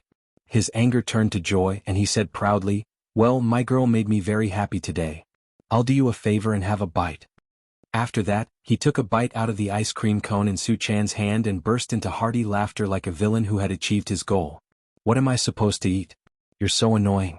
Su Chan grabbed the ice cream in Li Yundong's hand and took a big bite out of it, almost as if she was taking revenge on Li Yundong. Su Chan, on the other hand, had small, cherry-like lips. How could she gulp down half an ice cream like Li Yundong? She took a bite and her face was covered in blood. Li Yundong pointed at Su Chan's face and laughed out loud. But after laughing twice, he swallowed the cold air that made his chest feel stuffy. He couldn't help but grimace and beat his chest. Su Chan burst out laughing when she saw Li Yundong's reaction, but the ice cream in her mouth was so cold that her mouth was numb. She took a deep breath, not forgetting to tease Li Yundong. Serves you right, retribution. Li Yundong felt as if his chest had frozen. He choked and rolled his eyes. How could he speak? The two of them made everyone around them laugh. Rong Guofa's face darkened. He didn't know what to do and he didn't know what to do. If it was any other person, they would have retreated in the face of difficulties. However, Rong Guo had a very high opinion of himself. This amusement park was near a luxurious area where the rich lived. He wasn't here to play but to return to his mansion. However, when he saw Su Chan, he was shocked. He just wanted to go up to her and ask for her phone number before he slowly planned to do something else. But Li Yundong's appearance made him feel a sense of crisis and inferiority. Rong Guofa knew that he was no longer young. He was no longer in the prime of his youth. The only thing he could rely on and show off was his wealth and experience. Based on Rong Guofa's experience, there was no woman in the world who wasn't vain. There was no woman who couldn't be swayed by a check. Rong Guofa sneered and took out a checkbook from his pocket. How much do you want? He asked. When she heard Rong Guofa's voice, she swallowed the ice cream in her mouth with all her might. As a result, she was so cold that she jumped up and down on the spot. What? She asked with difficulty. What? What did you say? Rong Guofa had seen countless women, but he had never seen such a pure, beautiful, and innocent girl. He liked her even more. He took out a pen from his pocket and said, I said, how much money do you want to leave this boy? When Su Chan heard this, she suddenly became furious. Her 2 willowy eyebrows rose and she said coldly, Are you very rich? Of course. Rong Guofa said proudly. Everyone in the world has a price. As long as you can offer it, you can buy and sell anyone. The intimate relationship between Li Yundong and Su Chan made the surrounding tourists love and envy them. Even if some of them had their own ideas, they were very self-aware and didn't want to ruin the relationship between the young couple. But when they heard Rong Guofa's words, they all became angry and cursed. What's so great about having some money? Take your money and save it to buy yourself a coffin. However, Rong Guofa turned a deaf ear to the scolding next to him. He glanced at Li Yundong again and said, "How much are you willing to give her to me?" These words made Li Yundong want to punch Rong Guofa in the face immediately. Su Chan knew that at this time the Jindan Jinqi in his body was strong and magnificent, and his qi and blood were incredibly vigorous. His temperament had not been tempered, so he was easily angry and irritable. If there was a disagreement, he would have the urge to punch. She didn't want him to get into trouble because of this and disturb their cultivation, so she pulled his arm and shook her head gently at him.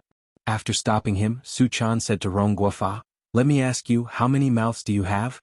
Rong Guofa was stunned. What? Su Chan asked again, "How many pairs of feet do you have?" Rong Guofa frowned and said, "1 pair? Why are you asking this?" Su Chan asked again, "How many bodies do you have?"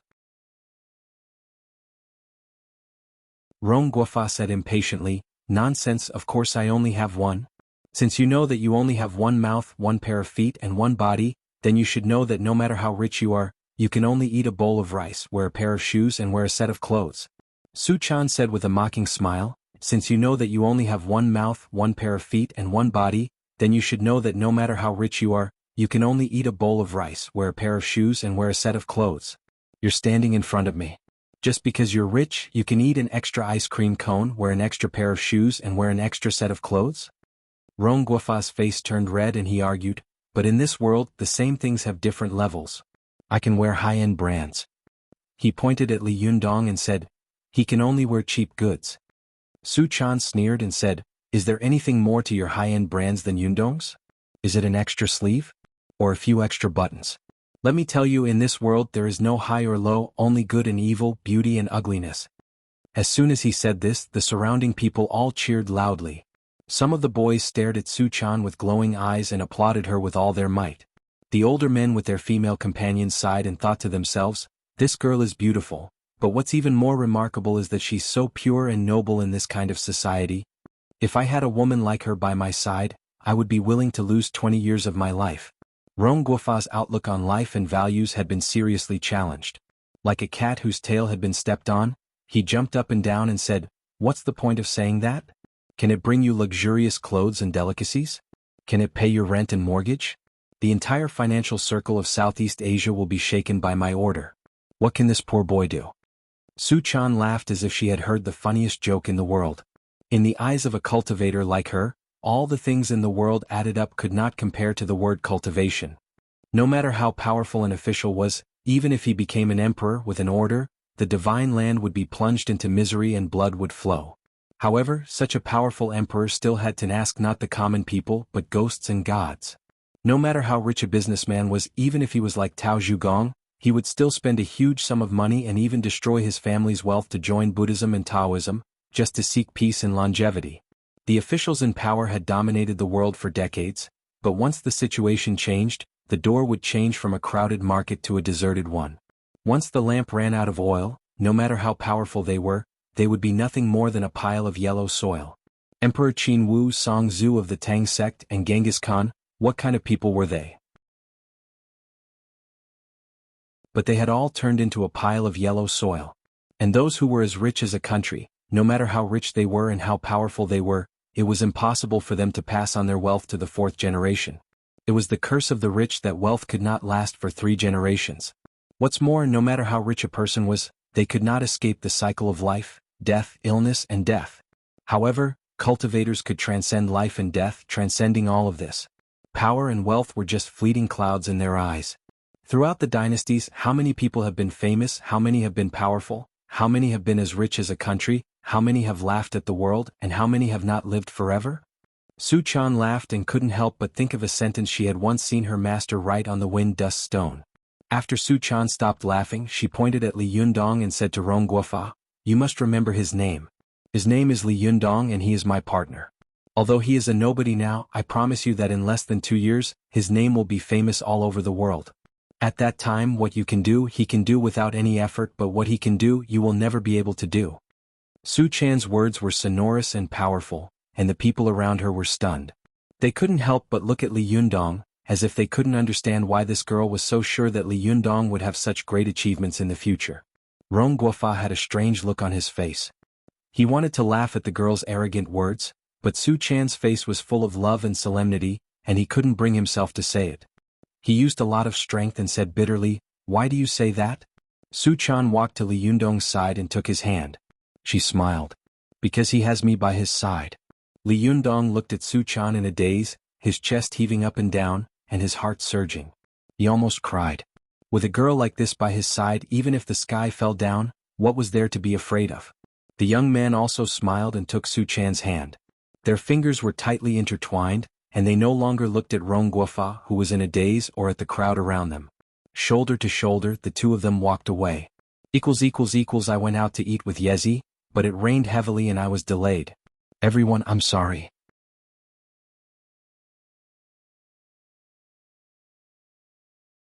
Chapter 55. Su Chan giggled. Really? Li Yundong chuckled. Yeah.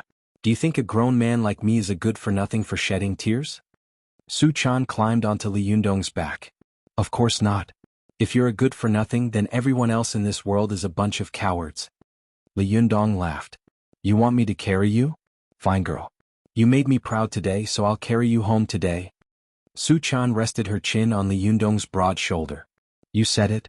Li Yundong chuckled. Li Yundong laughed. You've already climbed onto my back.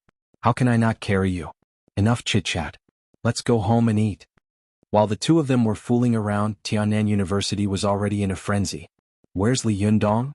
Feng Na was frantically searching for Li Yundong backstage.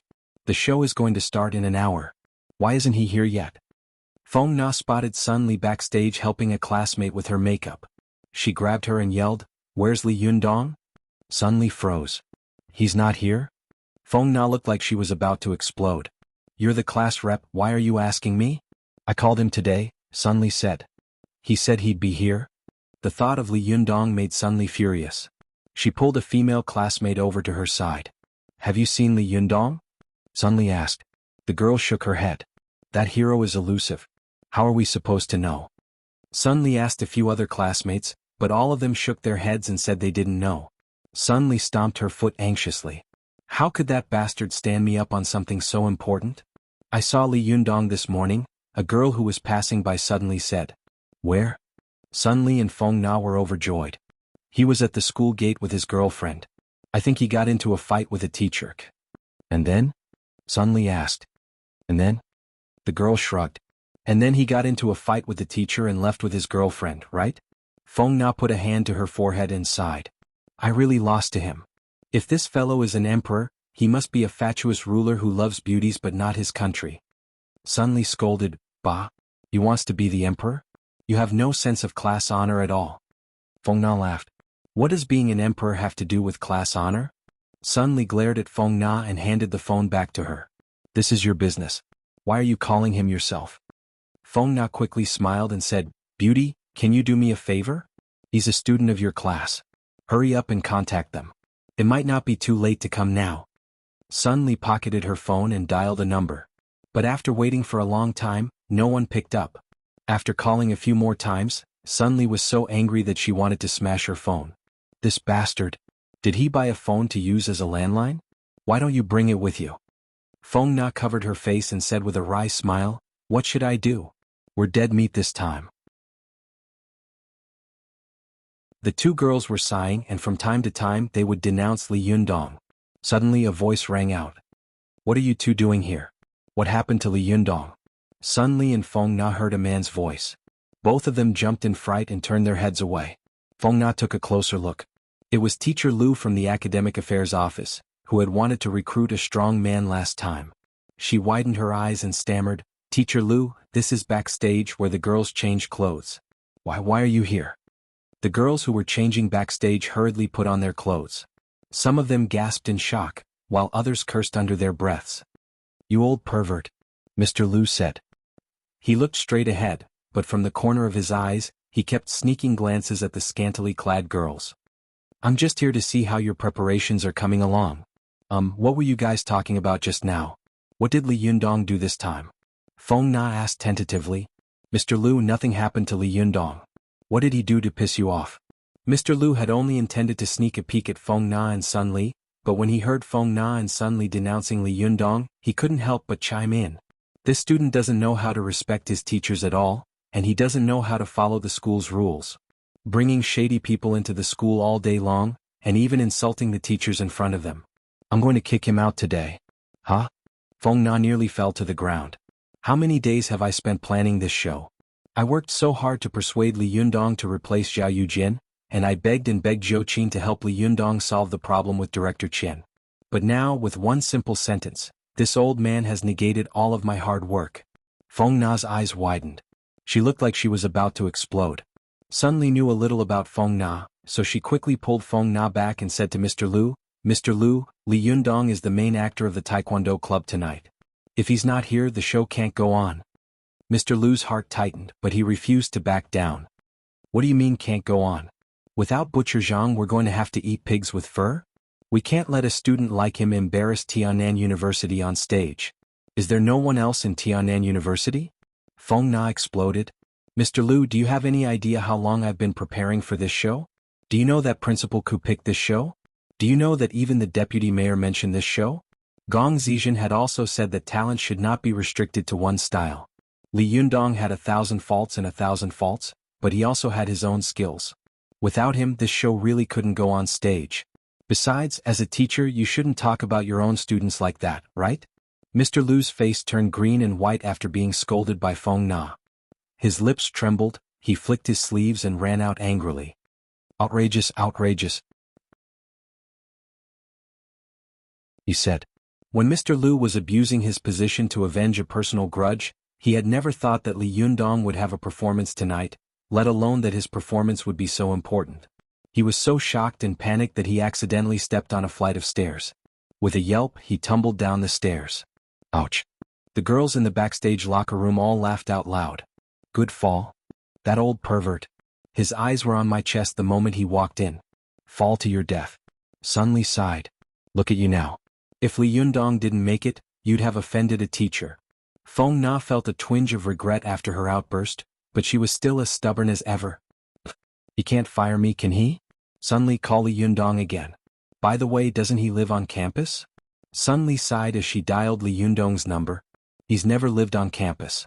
Besides, even if he used to live on campus now that he has such a beautiful girlfriend, do you think he would? Do you know where he lives then? Feng Na asked. Sun Li shook her head. That guy has always been a loner in class. No one knows where he lives and he's always been a loner. Hey, hold on. The call connected. Hello? Hello. Is this Li Yundong? Sun Li yelled into the phone. Yundong, someone's talking to me. A girl's voice came from the other end of the line. Li Yundong's voice came from the other end of the line. Can you ask who it is? Yundong, the girl said, giggling. Who are you? I'm his classmate. My name is Sun Li, Sun Li said. Can you put him on the phone? Sun Li and Feng Na looked at each other, then Feng Na said, put it on speaker, I'll listen. Sun Li and Feng Na looked at each other. As soon as Sun Li pressed the button, she heard the sound of running water. Then Li Yundong's voice came from the other end of the line. I'm taking a shower. What are you doing in here? Don't come any closer, you idiot. That thing will break if it touches water. Feng Na and Sun Li were furious, but they burst into laughter when they heard Li Yundong's voice. The girls who were putting on makeup and changing clothes next to them also crowded around them. It's your classmate, Su Chan said. You think I want to come in here and watch you take a shower? So ugly. So hairy. So hairy. The girls around the line burst into laughter when they heard Su Chan's words. Li Yundong's voice grew more and more surprised. Hey, why is there laughter on the other end of the line? Hey, I'm scared of you. Get out. Hey, you idiot. Give me the phone and get out. Feng Na and Sun Li laughed until Li Yundong's voice came from the other end of the line. Hey, Li Yundong. Sun Li yelled into the other end of the line. It's you again, class rep? Li Yundong's voice was gloomy. What do you mean it's me again? Sun Li said angrily. Do you know what's going on at our school tonight? Oh, Li Yundong said. It's just an exchange party with some pen or fania or something. Feng Na could not hold it in any longer. She yelled into the phone, you still remember? Hurry up and come to school. I want to, Li Yundong said casually. But someone doesn't want me to come. You bastard. Feng Na yelled. I just had an argument with that Mr. Lu. If you don't want me to have another argument with you, then get over here. Li Yundong froze. You had an argument with that teacher? What? Isn't it because of you? Sun Li asked. Because of me? Li Yundong asked curiously. Feng Na knew that Mr. Lu wouldn't let you into the school, so she had an argument with him. Li Yundong felt a deep sense of respect for Feng Na. I can't thank you enough for your help, Miss Feng. I'll come over as soon as I'm done showering. Feng Na's mood improved a little. Stop showering. Why do you have to be so clean? At least let me wash off the soap bubbles. Li Yundong yelled. Feng Na laughed. Save your soap bubbles. You'll look even more hairy if you wash them off.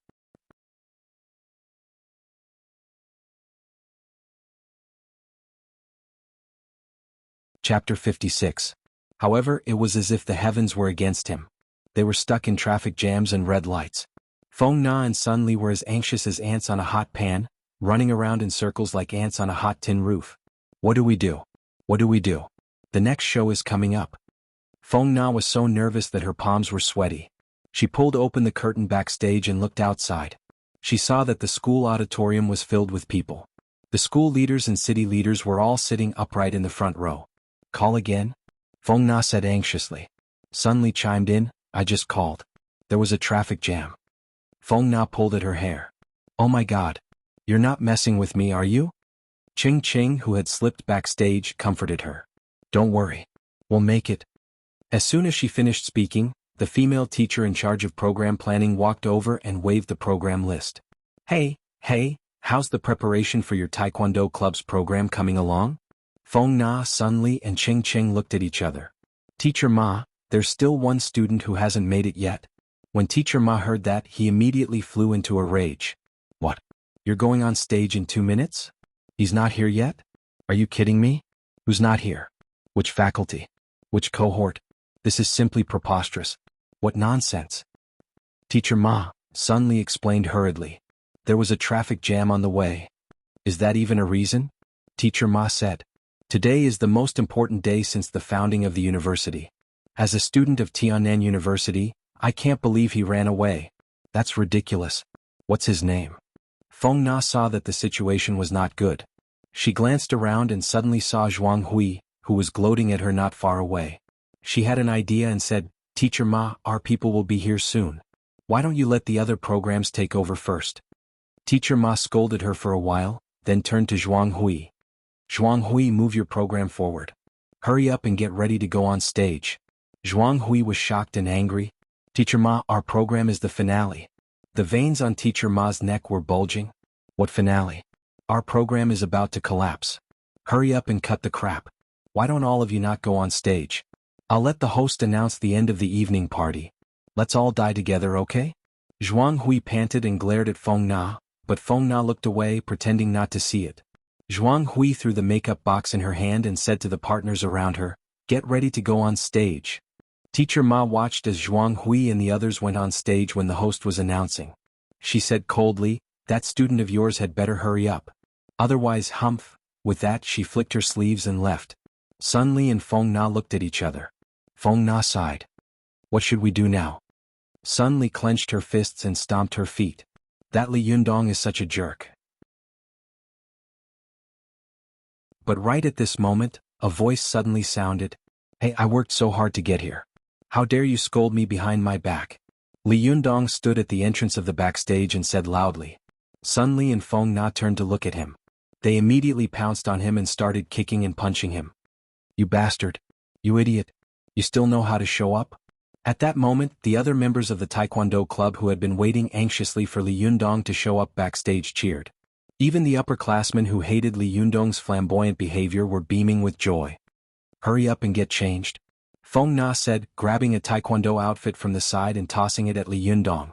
Li Yundong hugged the Taekwondo outfit and was shoved into the changing room. After changing, he straightened his collar and looked at the color of the belt around his waist. Black belt?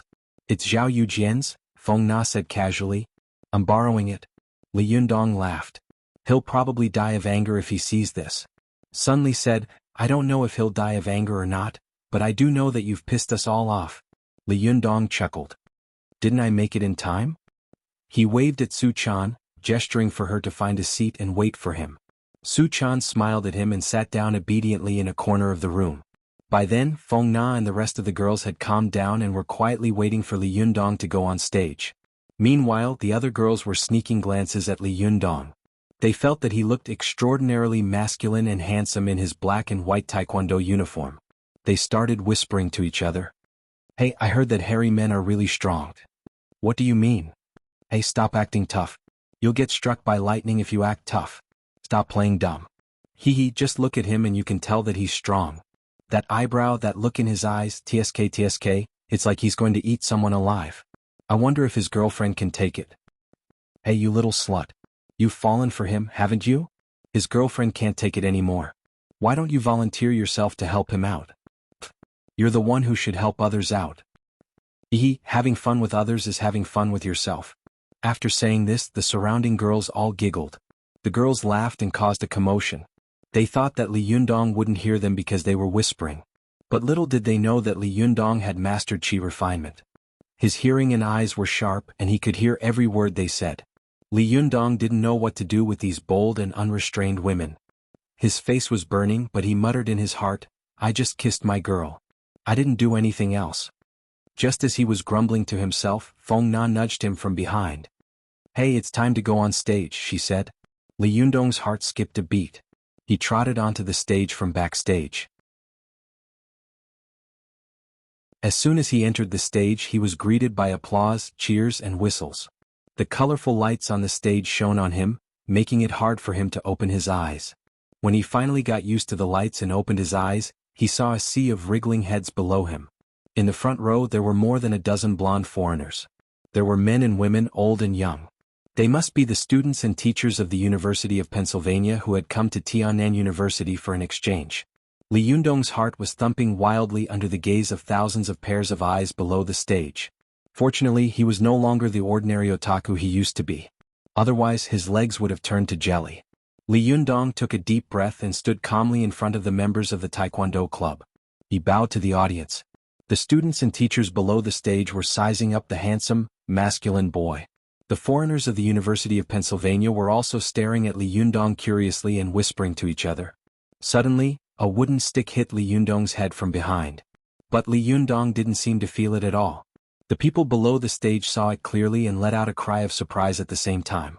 But just as the stick was about to hit Li Yundong's head, Li Yundong suddenly squatted down, spun his feet, twisted his body, and hit the waist and abdomen of the attacker behind him with his elbow. Not only did he dodge the stick, but he also fought back. "Oh!" There was a burst of praise from the audience. Just as they were about to applaud Li Yundong's response, the students of the Taekwondo club around him suddenly shouted and picked up the wooden sticks in their hands to hit Li Yundong. At this time, the teachers and students below the stage couldn't help but feel nervous. In their eyes, there were wooden sticks in all directions. How could Li Yundong dodge? But Li Yundong didn't dodge. His legs flew up and down like a tomahawk and his arms swung like a meteor. Foot blade, front chop, side chop, back hanging kick, double leg kick, air somersault roundhouse kick. One move after another was used. On the stage, the sound of wooden sticks breaking could be heard continuously. The audience below the stage could only see two long legs and white trousers so fast that they were almost too much to take in. Every time a white shadow flashed, a wooden stick would be broken. Li Yundong's legs were so fast and fierce that some people below the stage couldn't even tell which leg he was using. At this time, everyone below the stage realized that this was the highlight of the program. They all applauded and cheered loudly. Every time Li Yundong broke a wooden stick, they cheered loudly. When the last wooden stick was about to hit Li Yundong suddenly kicked his opponent's hand, sending the stick tumbling in the air. Li Yundong didn't even look at the tumbling stick. With a stomp of his foot, his body seemed to soar into the air like he was riding on a cloud. With a kick, he broke the wooden stick that was tumbling in the air with a loud crack. This kick instantly caused the audience to gasp in surprise. Even Zhou Yu and his Shixiang Huofei, who had been watching coldly from the sidelines, were moved.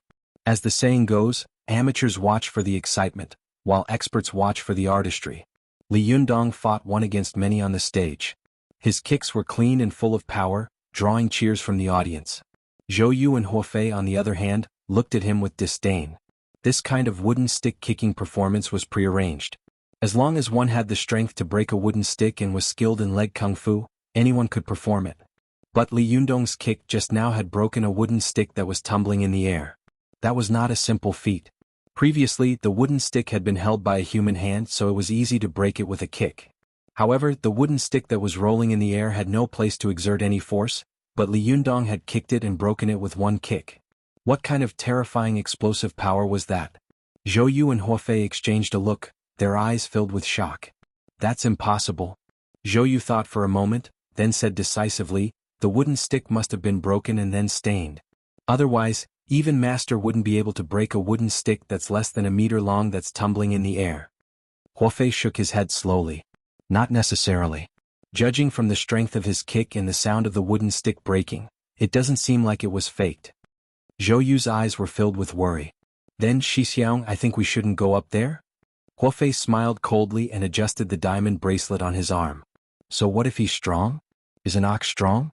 Since when have you ever seen an ox eat a wolf? Just you wait, I'm going to give him an internal injury and turn him into a cripple in 3 years. Zhou Yu relaxed and sneered at Li Yundong, who was standing on the stage like a star. The teachers and students in the school's auditorium were cheering loudly. Even the foreigners from the distant Pacific Ocean were shocked by Li Yundong's performance. They stood up one by one, clapping and whistling.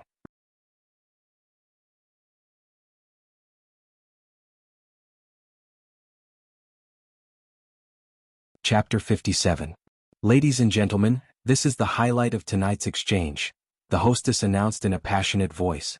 The female host said in a passionate voice, Student Huo Fei from Tiannan University Wushu Club and Li Yundong from Taekwondo Club will be giving us a live performance. Then she translated Huang Huofei's words in English. The foreigners in the audience cheered excitedly. The college students in the auditorium had only ever seen this kind of sparring in movies. They had never seen it in real life. Therefore they also cheered excitedly. The atmosphere was even livelier than before. Teacher Ma, who was in charge of the program backstage, was secretly delighted. Fortunately, this performance was the finale. Otherwise, if they had waited until the end of the program and then performed the song and dance, how could they have achieved such an effect? Although Zhuang Hui was not convinced, she had a good impression of Li Yundong, who was full of masculinity. Especially after watching Li Yundong's performance backstage just now, her eyes had been filled with stars. Now that she heard that there was going to be an actual battle, she was so excited that she clapped and cheered. Her dance partners rolled their eyes and shook their heads inwardly, thinking, she's really a man who doesn't care about his partner. After the hostess introduced Huang Huofei to the stage, Huang Huofei took a step forward and leaped onto the stage, which was more than a meter high. This immediately caused these foreigners who were very curious about Chinese kung fu to whistle loudly. A blonde foreigner, who was clapping in his seat, said to a blonde girl next to him, Chris, didn't you say that you know everything about China? Can you tell what kind of kung fu this guy practices? Although Chris had long, wavy blonde hair, her face was small and delicate, and her facial features were exquisite. Her appearance was very much in line with the aesthetics of the East, especially her deep-set eyes, high nose, and skin as white as snow. She was full of exotic charm, attracting many men's attention. Chris seemed to be used to this kind of attention. She clapped her hands and said to her partner, Tom, you practice kung fu yourself. Why are you asking me? Are you testing me? Well, look at the iron ring on this guy's arm. That means he practices iron wire boxing. Tom asked, iron wire punch? Never heard of it. Chris teased. You call yourself a kung fu fan? You won the Pennsylvania State Martial Arts Championship for nothing. Iron wire boxing is a popular boxing technique in Cantonese, China. You know Hong Quan, right? Tom gasped. Hong Quan? Professor Zhao Jiling taught him? Oh my God, he practices Hong Quan? Oh my God, why wasn't I the one who fought him? The owner of the tailor shop who practiced iron wire punch in the movie Kung Fu was Zhao Jiling, who was once as famous as Bruce Lee in the American martial arts world.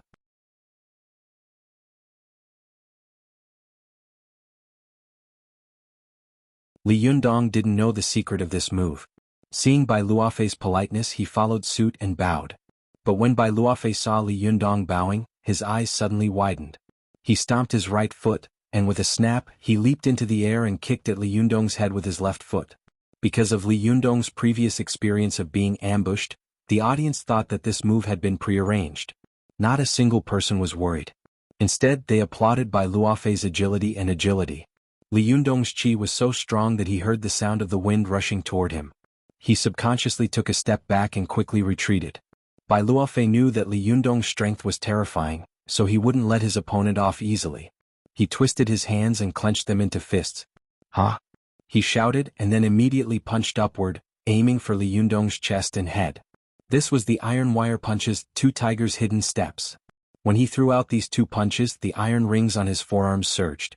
Coupled with his shout, it was truly a ferocious attack with an astonishing momentum. Li Yundong had never practiced martial arts before. Although he had the Jindan's qi in his body, and he had fought with a gangster with a long knife, those gangsters were not martial artists. But those gangsters were not martial artists, and Li Yundong could barely be considered a person who knew kung fu at the time. Those who had kung fu fighting those who did not have kung fu was no different from shooting a human target. As a result, sparring with Bai Luofei was a completely different experience. The first thing Li Yundong felt was the intense murderous aura emanating from Bai Huifei. Compared to Zhao Yujin, who was as gentle as a virgin, Li Yundong couldn't help but feel the murderous aura emanating from him.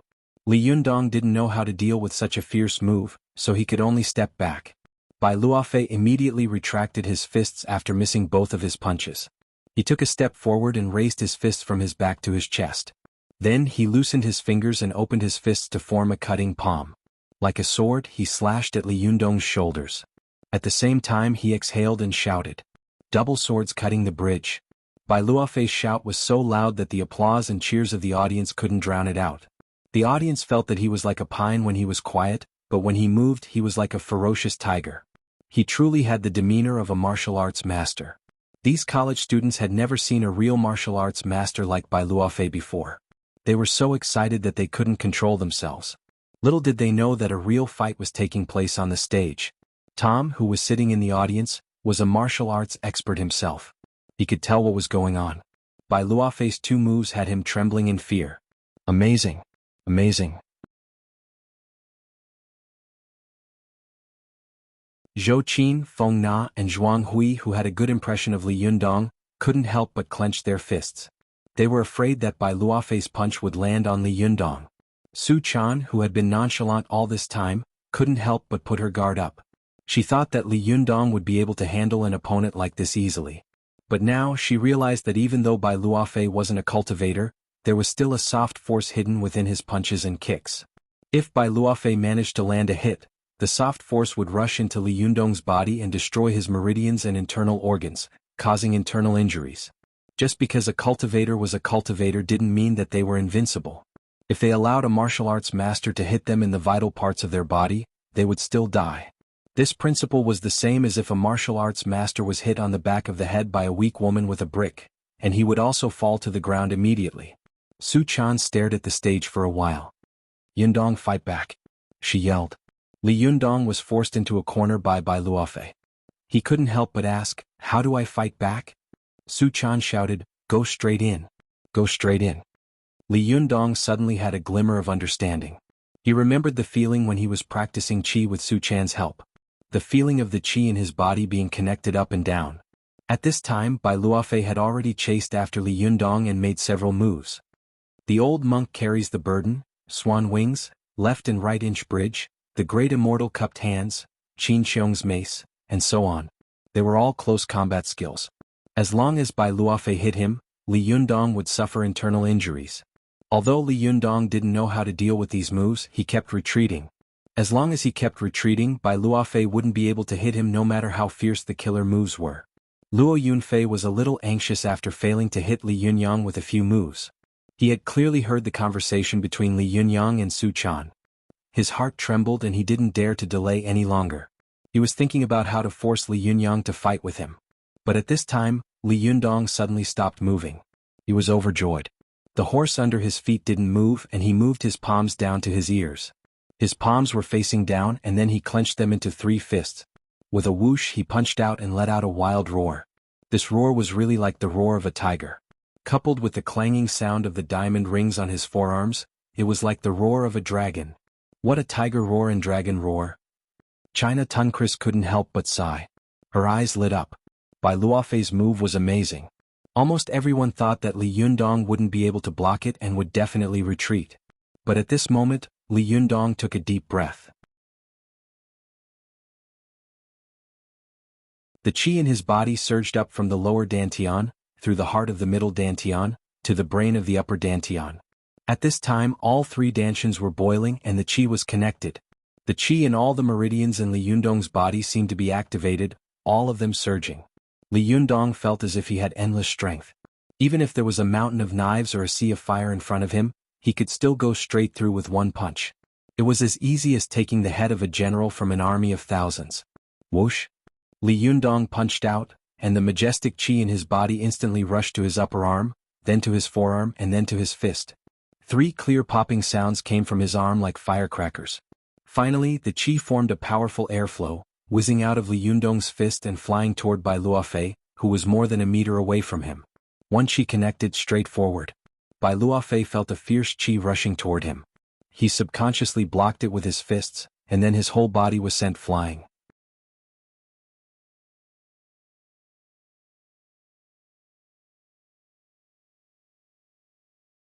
Chapter 58. Although Li Yundong had only practiced a little bit of taekwondo, he had Jindan Yuanqi. Even an ordinary move like Black Tiger Steals the Heart was a powerful killing move. His punch had sent Luo Yunfei flying through the air. Everyone in the auditorium gasped in shock. Their minds went blank. How is that possible? That was the only thought in everyone's mind. Flying through the air? This wasn't some supernatural movie. After a brief moment of silence, Luo Yunfei stumbled to his feet from the stage. He stared at Li Yundong in shock and fear, as if he couldn't believe what had just happened. His lips trembled as he bowed slightly to Li Yundong. Then he leaped off the stage and walked away. Zhou Yu caught up to Luo Yunfei in shock. "Senior brother, what are you doing?" he asked in a hushed voice. "Shut up." Luo Yunfei's voice was laced with an indescribable fear. His voice was trembling. "We've run into a cultivation master who pretends to be a pig to eat a tiger. Don't look back. Let's go. We're no match for him." Zhou Yu chased after Luo Yunfei until they were out of the auditorium. He grabbed Luo Yunfei's arm and asked, "Senior brother, what cultivation master? What are you talking about? I don't understand. You were ambushed just now?" Luo Yunfei snapped his head around and grabbed Zhou Yu by the collar. His eyes were fierce and fierce. "Shut up. I told you not to ask any more questions. Let's go." Bai Yunfei dragged Zhou Yu out of the school compound. It was not until the two of them were in the car that Bai Yunfei breathed a sigh of relief. He turned around and glared at his junior. "How did you get on the wrong side of a cultivator? How dare you drag me down with you?" Zhou Yu was dumbfounded. He had no idea what was going on. "I told you. I don't know anything about a cultivation master. Senior brother, what's wrong with you?" Luo Yunfei stared at Zhou Yu for a moment. Seeing that he was telling the truth, Luo Yunfei turned around and started the car. "Don't ask any more questions. You can't afford to mess with this person. Don't ever mess with him again."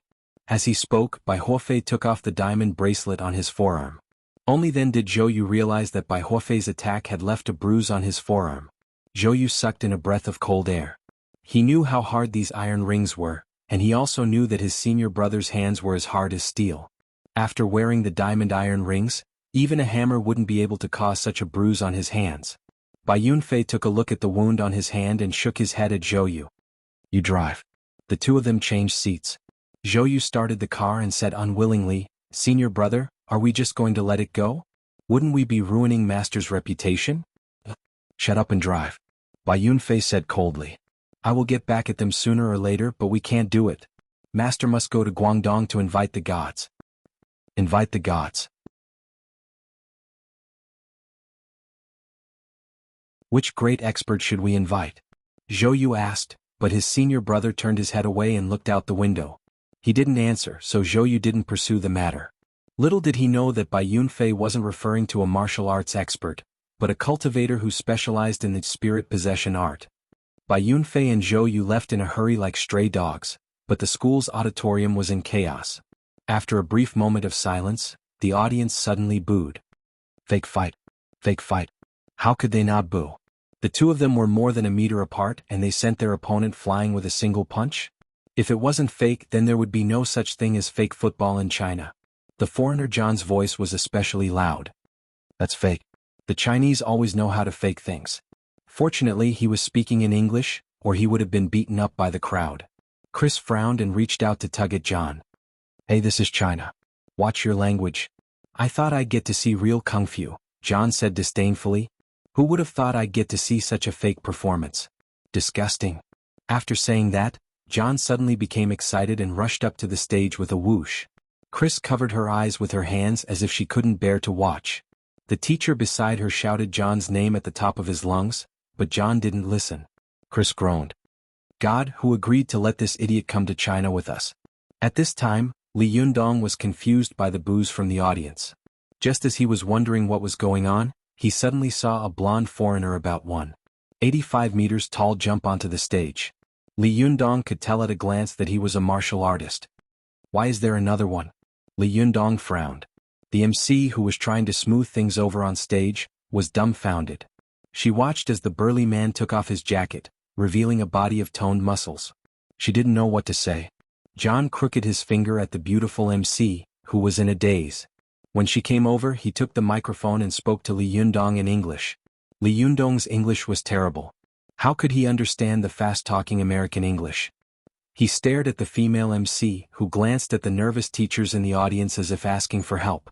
But the teachers couldn't rush up to the stage and drag John off, could they? So when the female MC looked at them, they all looked away and pretended not to see her. The female MC had no choice but to take the microphone and translate to Li Yundong.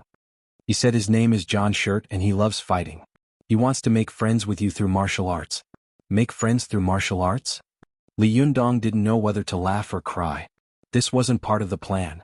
Li Yundong's hesitation made John even more certain that he was faking it. John couldn't help but provoke him. What's the point of faking it, Chinese? Come and beat me if you can. I think the kung fu of you Chinese people is just for show.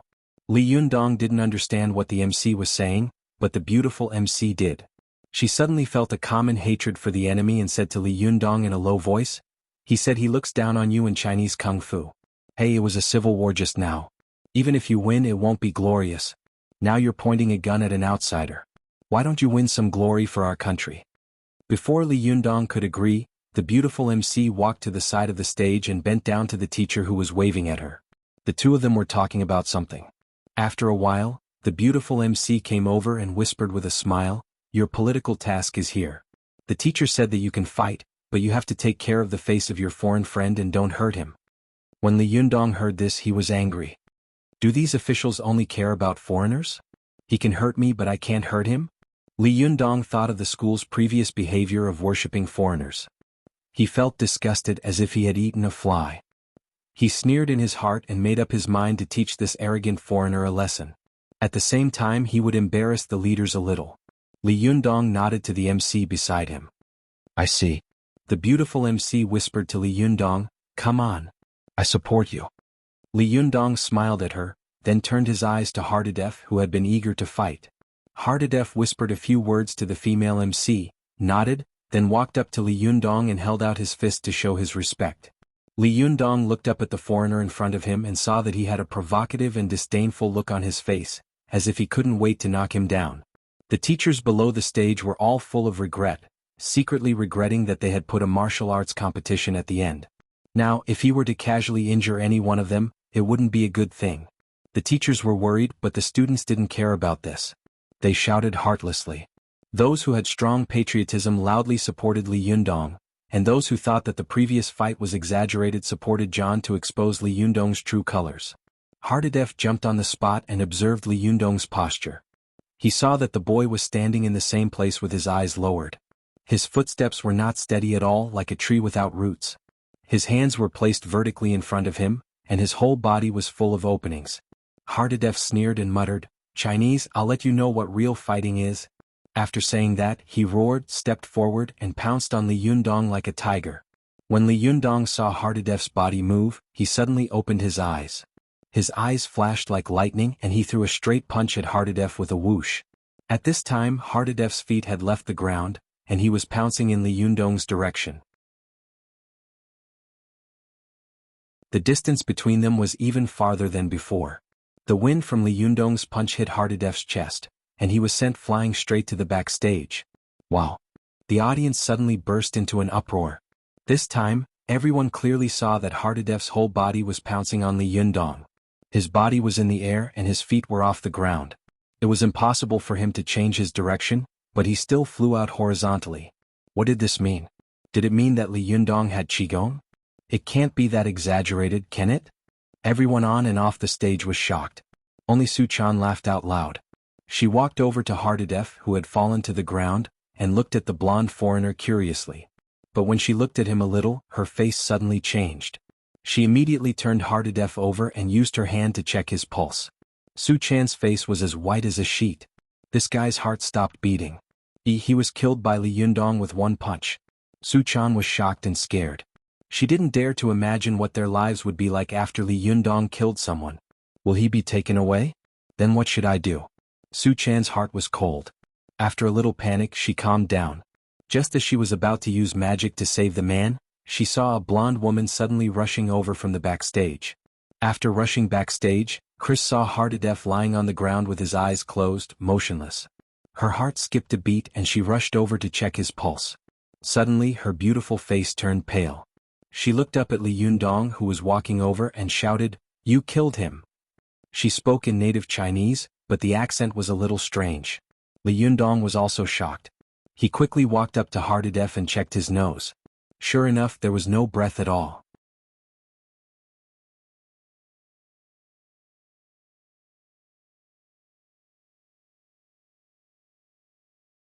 Chapter 59. Chris was beating Hardadef's heart with her hands and giving him mouth-to-mouth resuscitation. She was so nervous that her forehead was covered with beads of sweat. At this time, Su-chan had completely calmed down. She came to Li Yundong's side, took his hand and whispered, "Yundong, three-pronged flower." After holding Su-chan's hand, Li Yundong suddenly felt relieved. It seemed that as long as this girl was by his side, he would have nothing to fear. Li Yundong turned his head and whispered, "Will the three-pronged flower work?" Su-chan nodded with certainty. "It will work. I will watch from the side. Do it boldly." With Su-chan's encouragement, Li Yundong calmed down. He walked up to Chris and said in a low voice, "Let me do it." As soon as Chris looked up, anger rose in her heart. She shouted, "Murderer! What else do you want?" Li Yundong pointed at Hardadef. "I can save him." Chris said angrily, "He's not breathing. How are you going to save him?" Li Yundong stared at Chris and said firmly, "You can't, but I can. Get out of the way." Seeing that Li Yundong spoke calmly and his eyes were calm and confident, Chris couldn't help but be awed by his bearing and make way for him. Li Yundong helped Hardadef up and into a sitting position. Then, according to the method Su-chan had taught him, he pressed on Hardadef's Bai Hui, Shinting, and Taiyang acupoints. Li Yundong secretly urged the qi in his body to flow to his fingertips.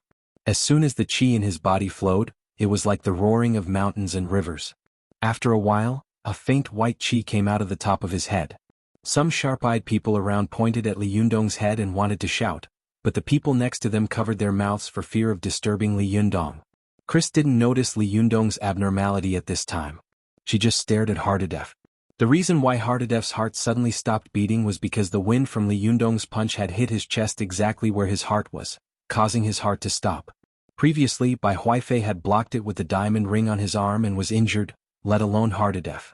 In the West, to determine whether a person was dead or alive, they often looked at whether a person was still breathing, heartbeat, pulse, or whether they had brain waves. But in traditional Chinese medicine, under the condition that a person's body was not damaged, there was only one standard to determine whether a person was dead or alive, and that was to see whether there was any vitality in his body, or whether there was any primordial qi in his body. Li Yundong used the three-pronged flower technique to probe it and immediately found that the qi reaction in John's body was still strong. He immediately increased his qi, and the yuan-yang in John's body was violently stimulated and instantly transferred up. Once the body's essence was mobilized, the aura would automatically cause the blood to flow. When the blood flowed to the heart, the impact of the blood would cause the heart to expand before automatically contracting. John came back to life at once. Hiss. John suddenly opened his eyes and took a deep breath. He clutched his chest and coughed continuously. "He's alive, he's alive." The backstage was filled with jubilation. The nervous people around Li Yundong breathed a sigh of relief. Su-chan patted her chest with a look of relief on her face. Feng Na and the others also secretly wiped away the cold sweat on their foreheads. They looked at Li Yundong with admiration, all of them admiring the boy's composure in the face of death. Chris also breathed a sigh of relief. She drew a cross on her chest and prayed inwardly. Then she looked at John carefully and said loudly, "You idiot! How are you feeling now?" John clutched his chest and coughed painfully. "What happened to me?" Chris looked at him with a mixture of anger and amusement. You were sent flying by a punch. Your heart stopped beating just now, but he saved you. Chris pointed at Li Yundong, who was standing beside her.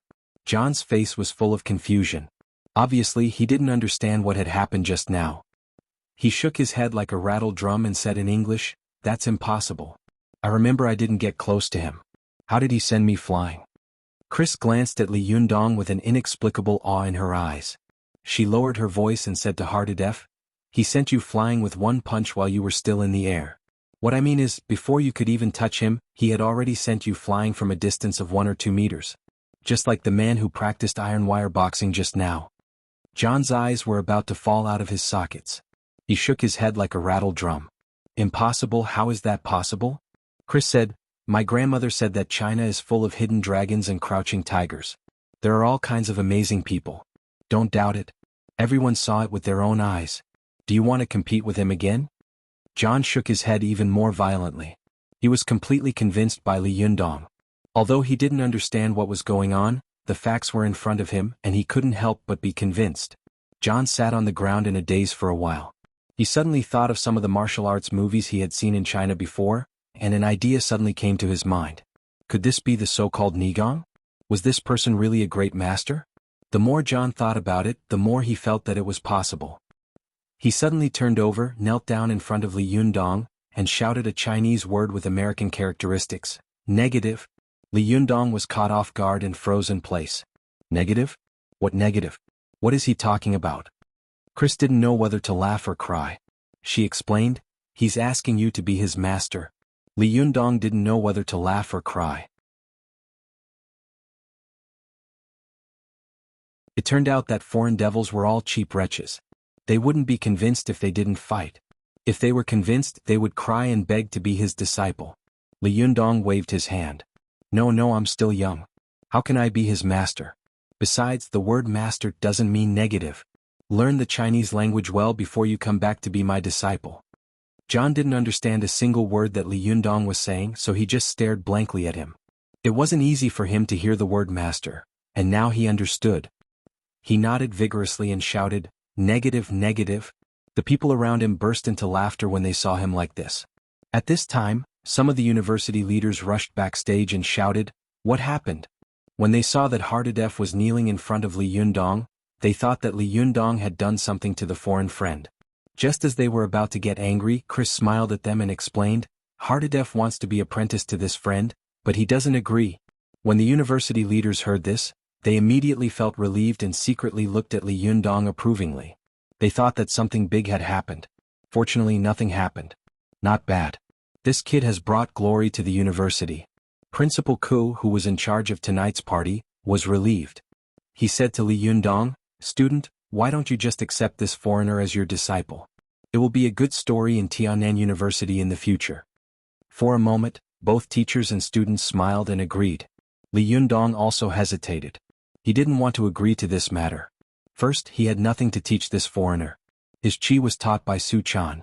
Second, he didn't know how to teach her. But if he didn't agree, it didn't seem right now. Su Chan saw Li Yundong's hesitation and was afraid that he would agree. She couldn't help but lean over and whisper, "Yundong, don't agree?" Li Yundong whispered, "Why?" Su Chan's face was solemn. "How can the country's treasures be passed on to foreigners?" Li Yundong was taken aback for a moment, but he quickly realized that Su Chan was referring to the massage and chi cultivation methods that she had taught him before. Even though he thought that Su Chan's words were a little outdated and sounded like she was stuck in a rut, she still had a great influence on him. Now that the girl had mentioned it, Li Yundong had an idea. Li Yundong said, "I can't accept a master now. If I can do it casually, it will be too improper and not dignified. I have to ask my master first." At this time, Headmaster Ku already knew that Li Yundong was a great master who didn't show his face. He couldn't help but ask, "Then who is your master?" Li Yundong deliberately pretended to be embarrassed and didn't say anything. Headmaster Ku was old and wise, so he immediately understood and didn't force the issue. He said to Chris, "You heard it. I also think it's better to be dignified. After all, it's not a small matter to be an apprentice in our country." Chris nodded, pulled John up and said in English, "Get up. He thinks that your Chinese is too poor, so he won't accept you." John stood up and said loudly, "I can learn, I will work hard." After saying that, he gritted his teeth and tried to correct his pronunciation, but this time he shouted, "Negative, negative." When the people around him saw his appearance, they all burst into laughter. Li Yundong had thought that the foreigner was arrogant before, but now it seemed that he was a straightforward person, which was cute. He waved his hand and said to John with a smile, "When you learn the Chinese language, you can come and take me as your master." After that, Chris suddenly came up to him, blinked at him and whispered, "I can speak the Chinese language. Can you accept me as your disciple?"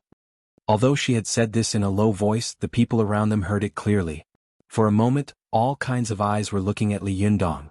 The girls thought to themselves, "This foreign horse really knows how to take advantage of others."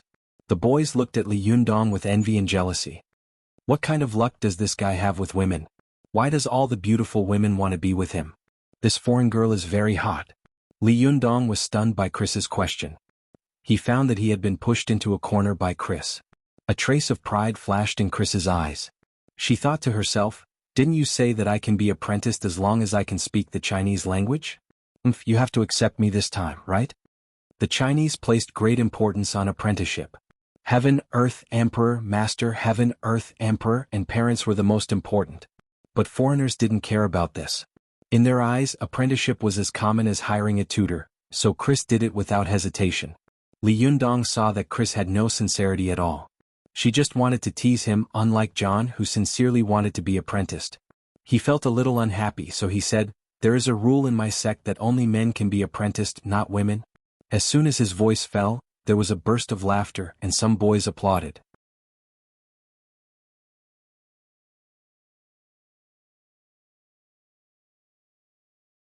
Chapter 60. Chris thought that Li Yundong's excuse was too convincing. There was no way to refute it. She had been living a luxurious life since she was a child. It could be said that she had grown up with a golden spoon in her mouth. She was beautiful, tall, and sexy.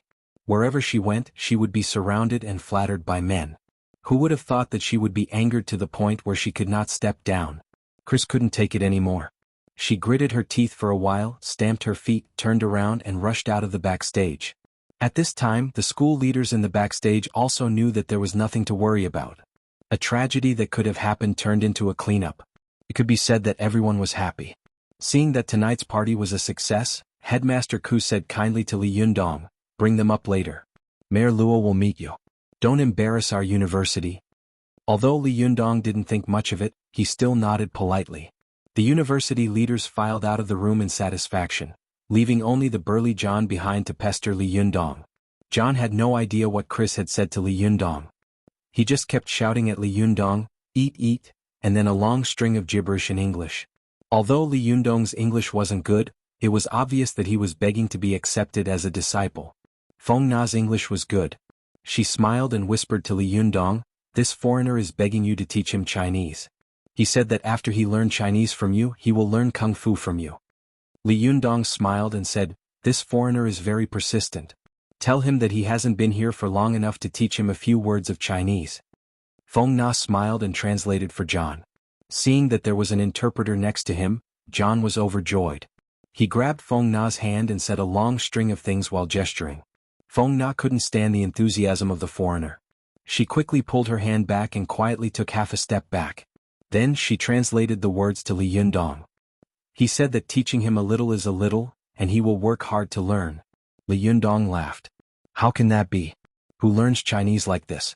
Besides, he will go back to the United States in 2 days. When he goes back, he will forget about the apprenticeship.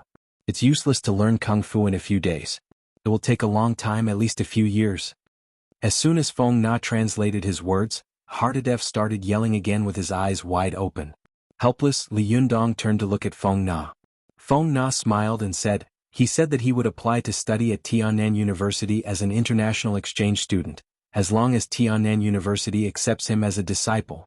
After Feng Na finished translating, she patted Li Yundong on the shoulder and said with a smile, "Not bad, you have a die-hard foreign fan. Looks like choosing you as my idol was a wise decision. From now on, I'll be the senior sister of your fan club." Cheng Cheng, who was at the side, immediately added, "The handsome and elegant sect leader and the beautiful eldest senior sister. They are a good match." Feng Na's face immediately turned red. She glared at Ching Ching in embarrassment and anger. What nonsense are you talking about? Li Yundong could hear the ambiguity in her words and couldn't help but glance at Feng Na. Although Feng Na had a round face, she looked cute and sweet. When she was shy, she had a unique charm of a young girl. But at this time, Li Yundong's whole body and mind were focused on Su Chan. He just glanced at her and naturally looked away, not showing the slightest sign of being attracted.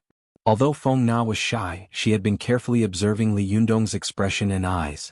She saw that Li Yundong's eyes were clear, without the slightest hint of affection between a man and a woman. She couldn't help but feel disappointed. Li Yundong didn't seem to notice Feng Na's abnormality. He smiled and said, "Tell Hardadef that as long as he learns Chinese well, I'll think about it." Li Yundong guessed that this foreigner was just on a whim. There was no way he would go from a first-class university like the University of Pennsylvania to a third-rate university like Tiannan University as an exchange student. But as soon as Hardadef heard Feng Na's translation, his eyes lit up and he pestered Li Yundong to teach him Chinese first. Li Yundong was impatient and annoyed by Hardadef's pestering. He had an idea and he smiled wickedly and said, "Well, I'll teach you a sentence first. This is a sentence that we Chinese say when we greet people. Listen carefully." The surrounding students looked at Li Yundong and Hardadef curiously. Most of them guessed that Li Yundong would probably teach him to say things like, "Hello, and have you eaten?" Li Yundong said calmly, "Pay attention, this sentence is like this, hello." The surrounding students immediately hissed. That's what he said. How uncreative. Really, at least be creative. Li Yundong didn't seem to hear the gossip around him. He still said the following three words with a calm expression, "Big idiot." Wow. This time, the backstage suddenly burst into an uproar. "Hello, big idiot?" The students backstage were shocked and laughed. Who would greet someone like that? You're going to get into a fight, aren't you? Hardadef vaguely felt that the laughter around him was a little strange, but he was eager to become Li Yundong's disciple. He didn't expect that Li Yundong would play a prank on him and teach him a curse. Seeing that Li Yundong was teaching him seriously, Hardadef also learned very seriously. Greasy How reached the idiot. Su Chan was the first to lose it. She turned her head and hid in a corner, laughing wildly. After a while, Feng Na and the others finally copied Su Chan's actions and ran away, hiding in a small corner and laughing their hearts out. As the initiator of this prank, Li Yundong almost burst out laughing when he heard Hardadef's serious expression. However, he had always been a mischievous person, so he managed to hold back his laughter. Instead, he pointed out Hardadef's incorrect pronunciation with a serious expression on his face. Hardadef repeated a few lines, and the more he said, the more fluent and excited he became. The more he said, the louder and louder he became. Mud howl, big sand wall. The louder he shouted, the more the students backstage laughed. One by one they were hovering between life and death. Hardadef was obviously a crazy person. Seeing that these people were all extremely happy, he was also very happy. He kept saying to Li Yundong, "Mud howl, big sand wall." Li Yundong didn't feel it at first, but after listening for a while, he realized that something was wrong. "Hey, isn't he scolding me?" Li Yundong nodded and smiled at Hardadef. Yeah. Hello, big idiot." While the two of them were greeting each other, a teacher suddenly burst into the backstage. He shouted at Li Yundong and the students who were rolling on the ground in laughter, "What are you guys doing? Get on the stage. The city leaders are waiting to see you." The teacher was so anxious that he didn't notice the mistakes in his words at all.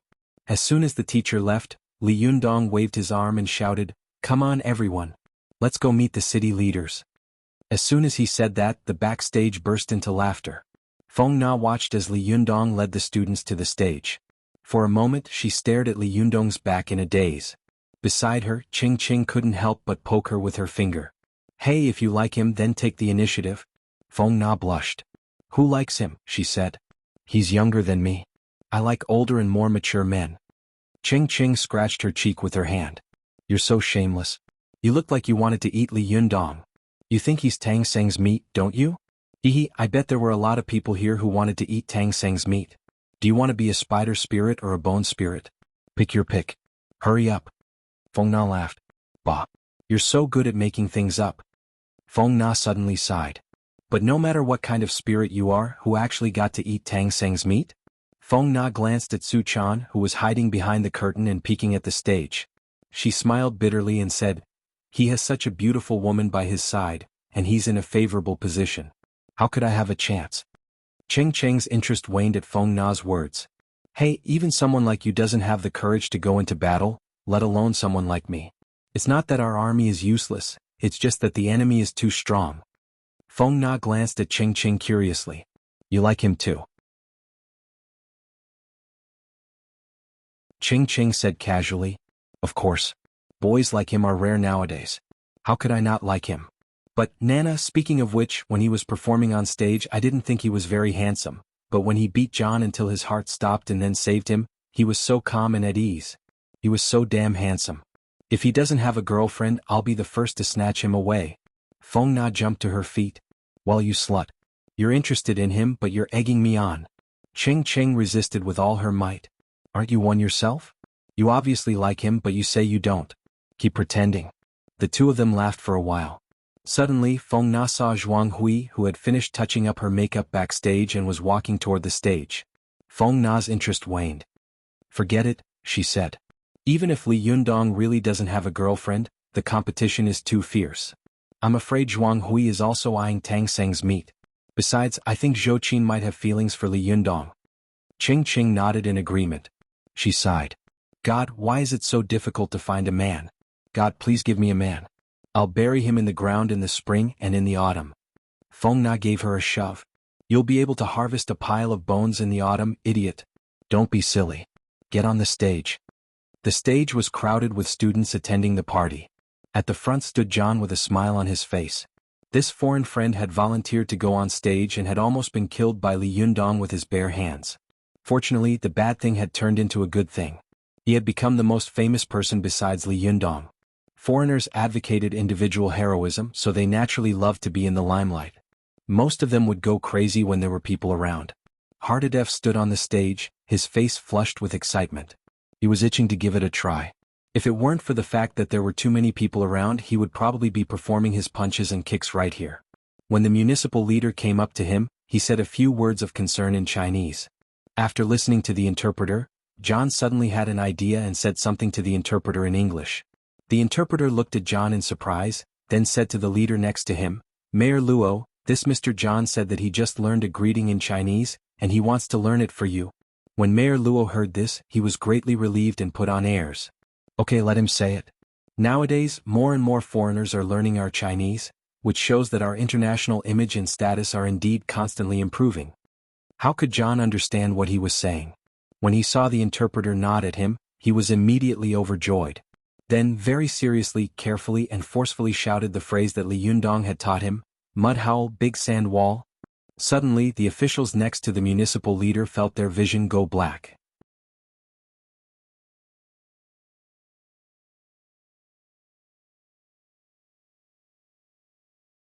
Chapter 61. Fortunately, he didn't greet his family. Mayor Luo's smile froze on his face, and the corners of his eyes kept twitching. The attendants and other school leaders around him wanted to laugh, but they didn't dare to. All of their faces were tense, and they looked like they were ready to die a righteous death. However, the corners of their mouths twitched from time to time, as if they were cramping.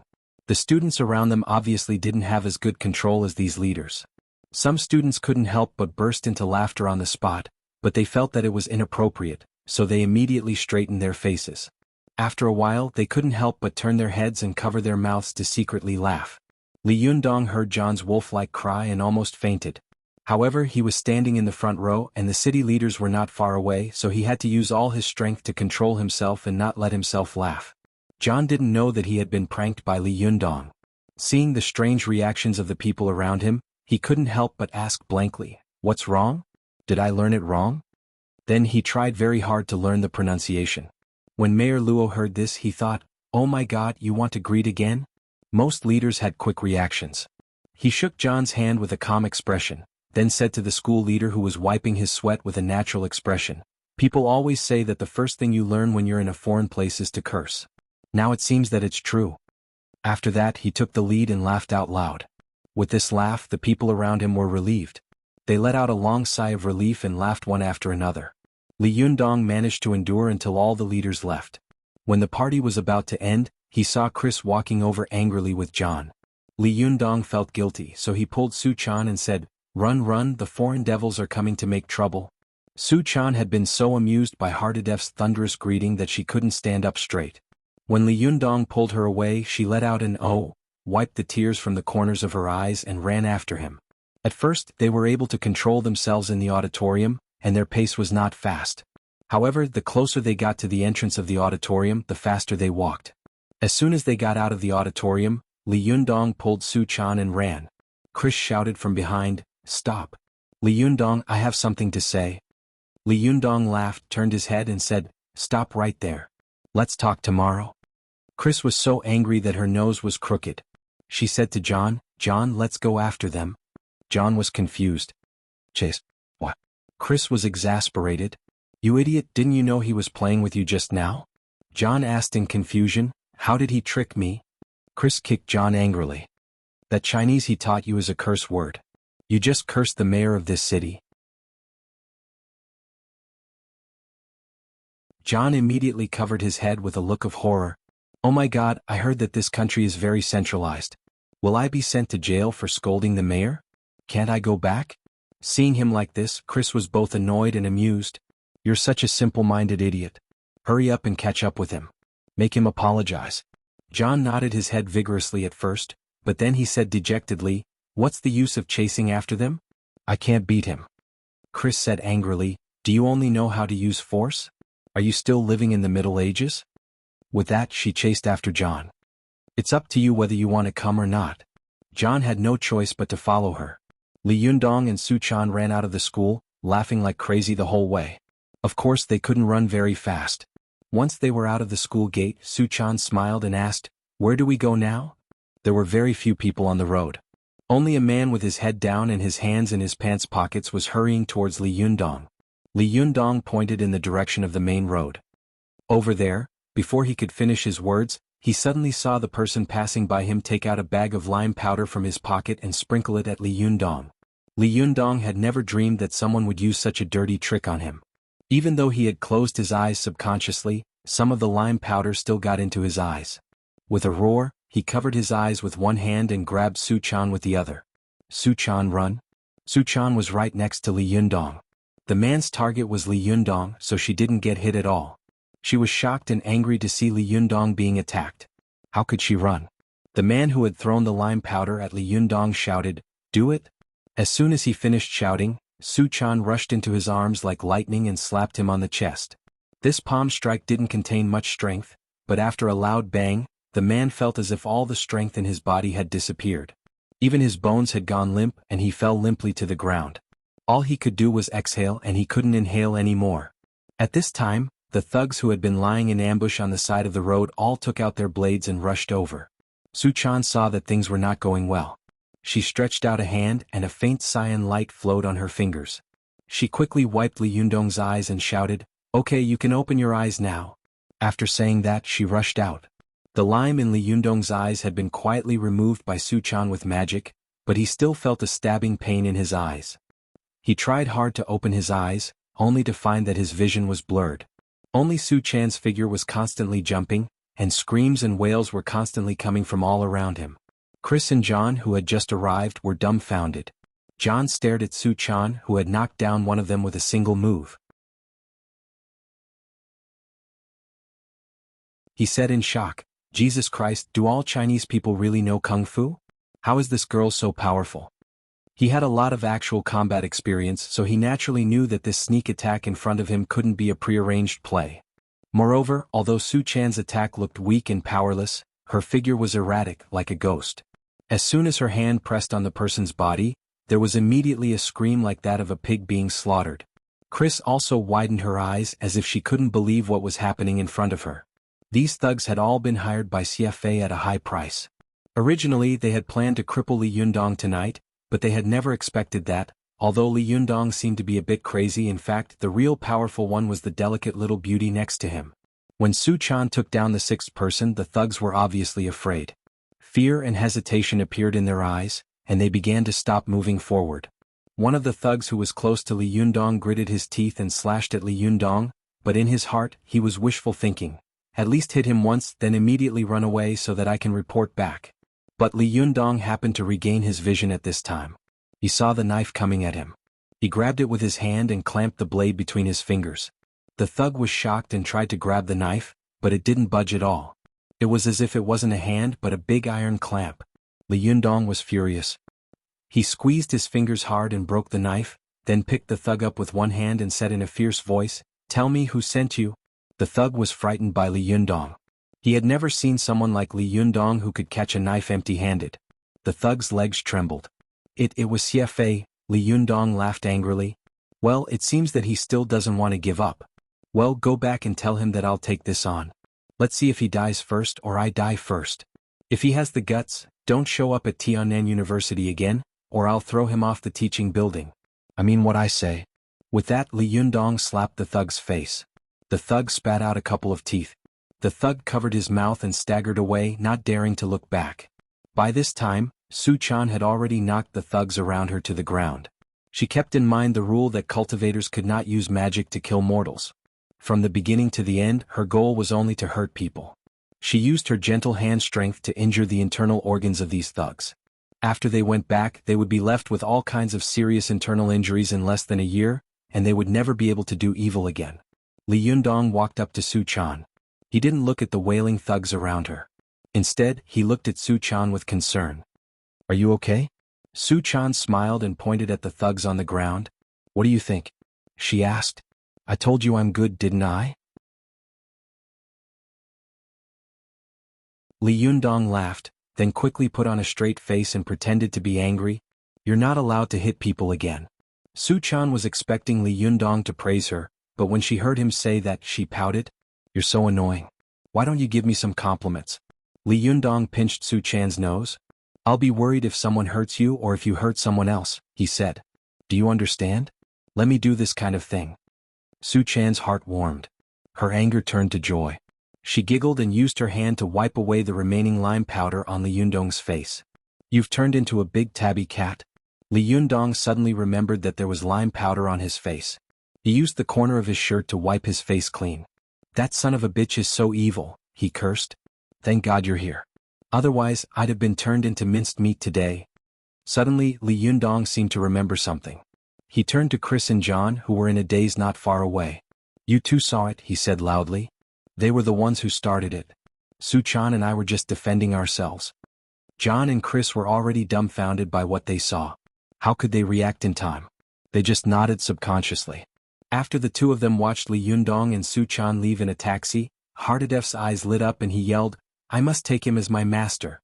I must take him as my master. He's amazing. Chris rolled her eyes at him.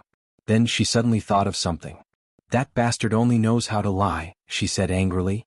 Didn't he say that his kung fu was only passed down to males and not females? Why is that girl so good?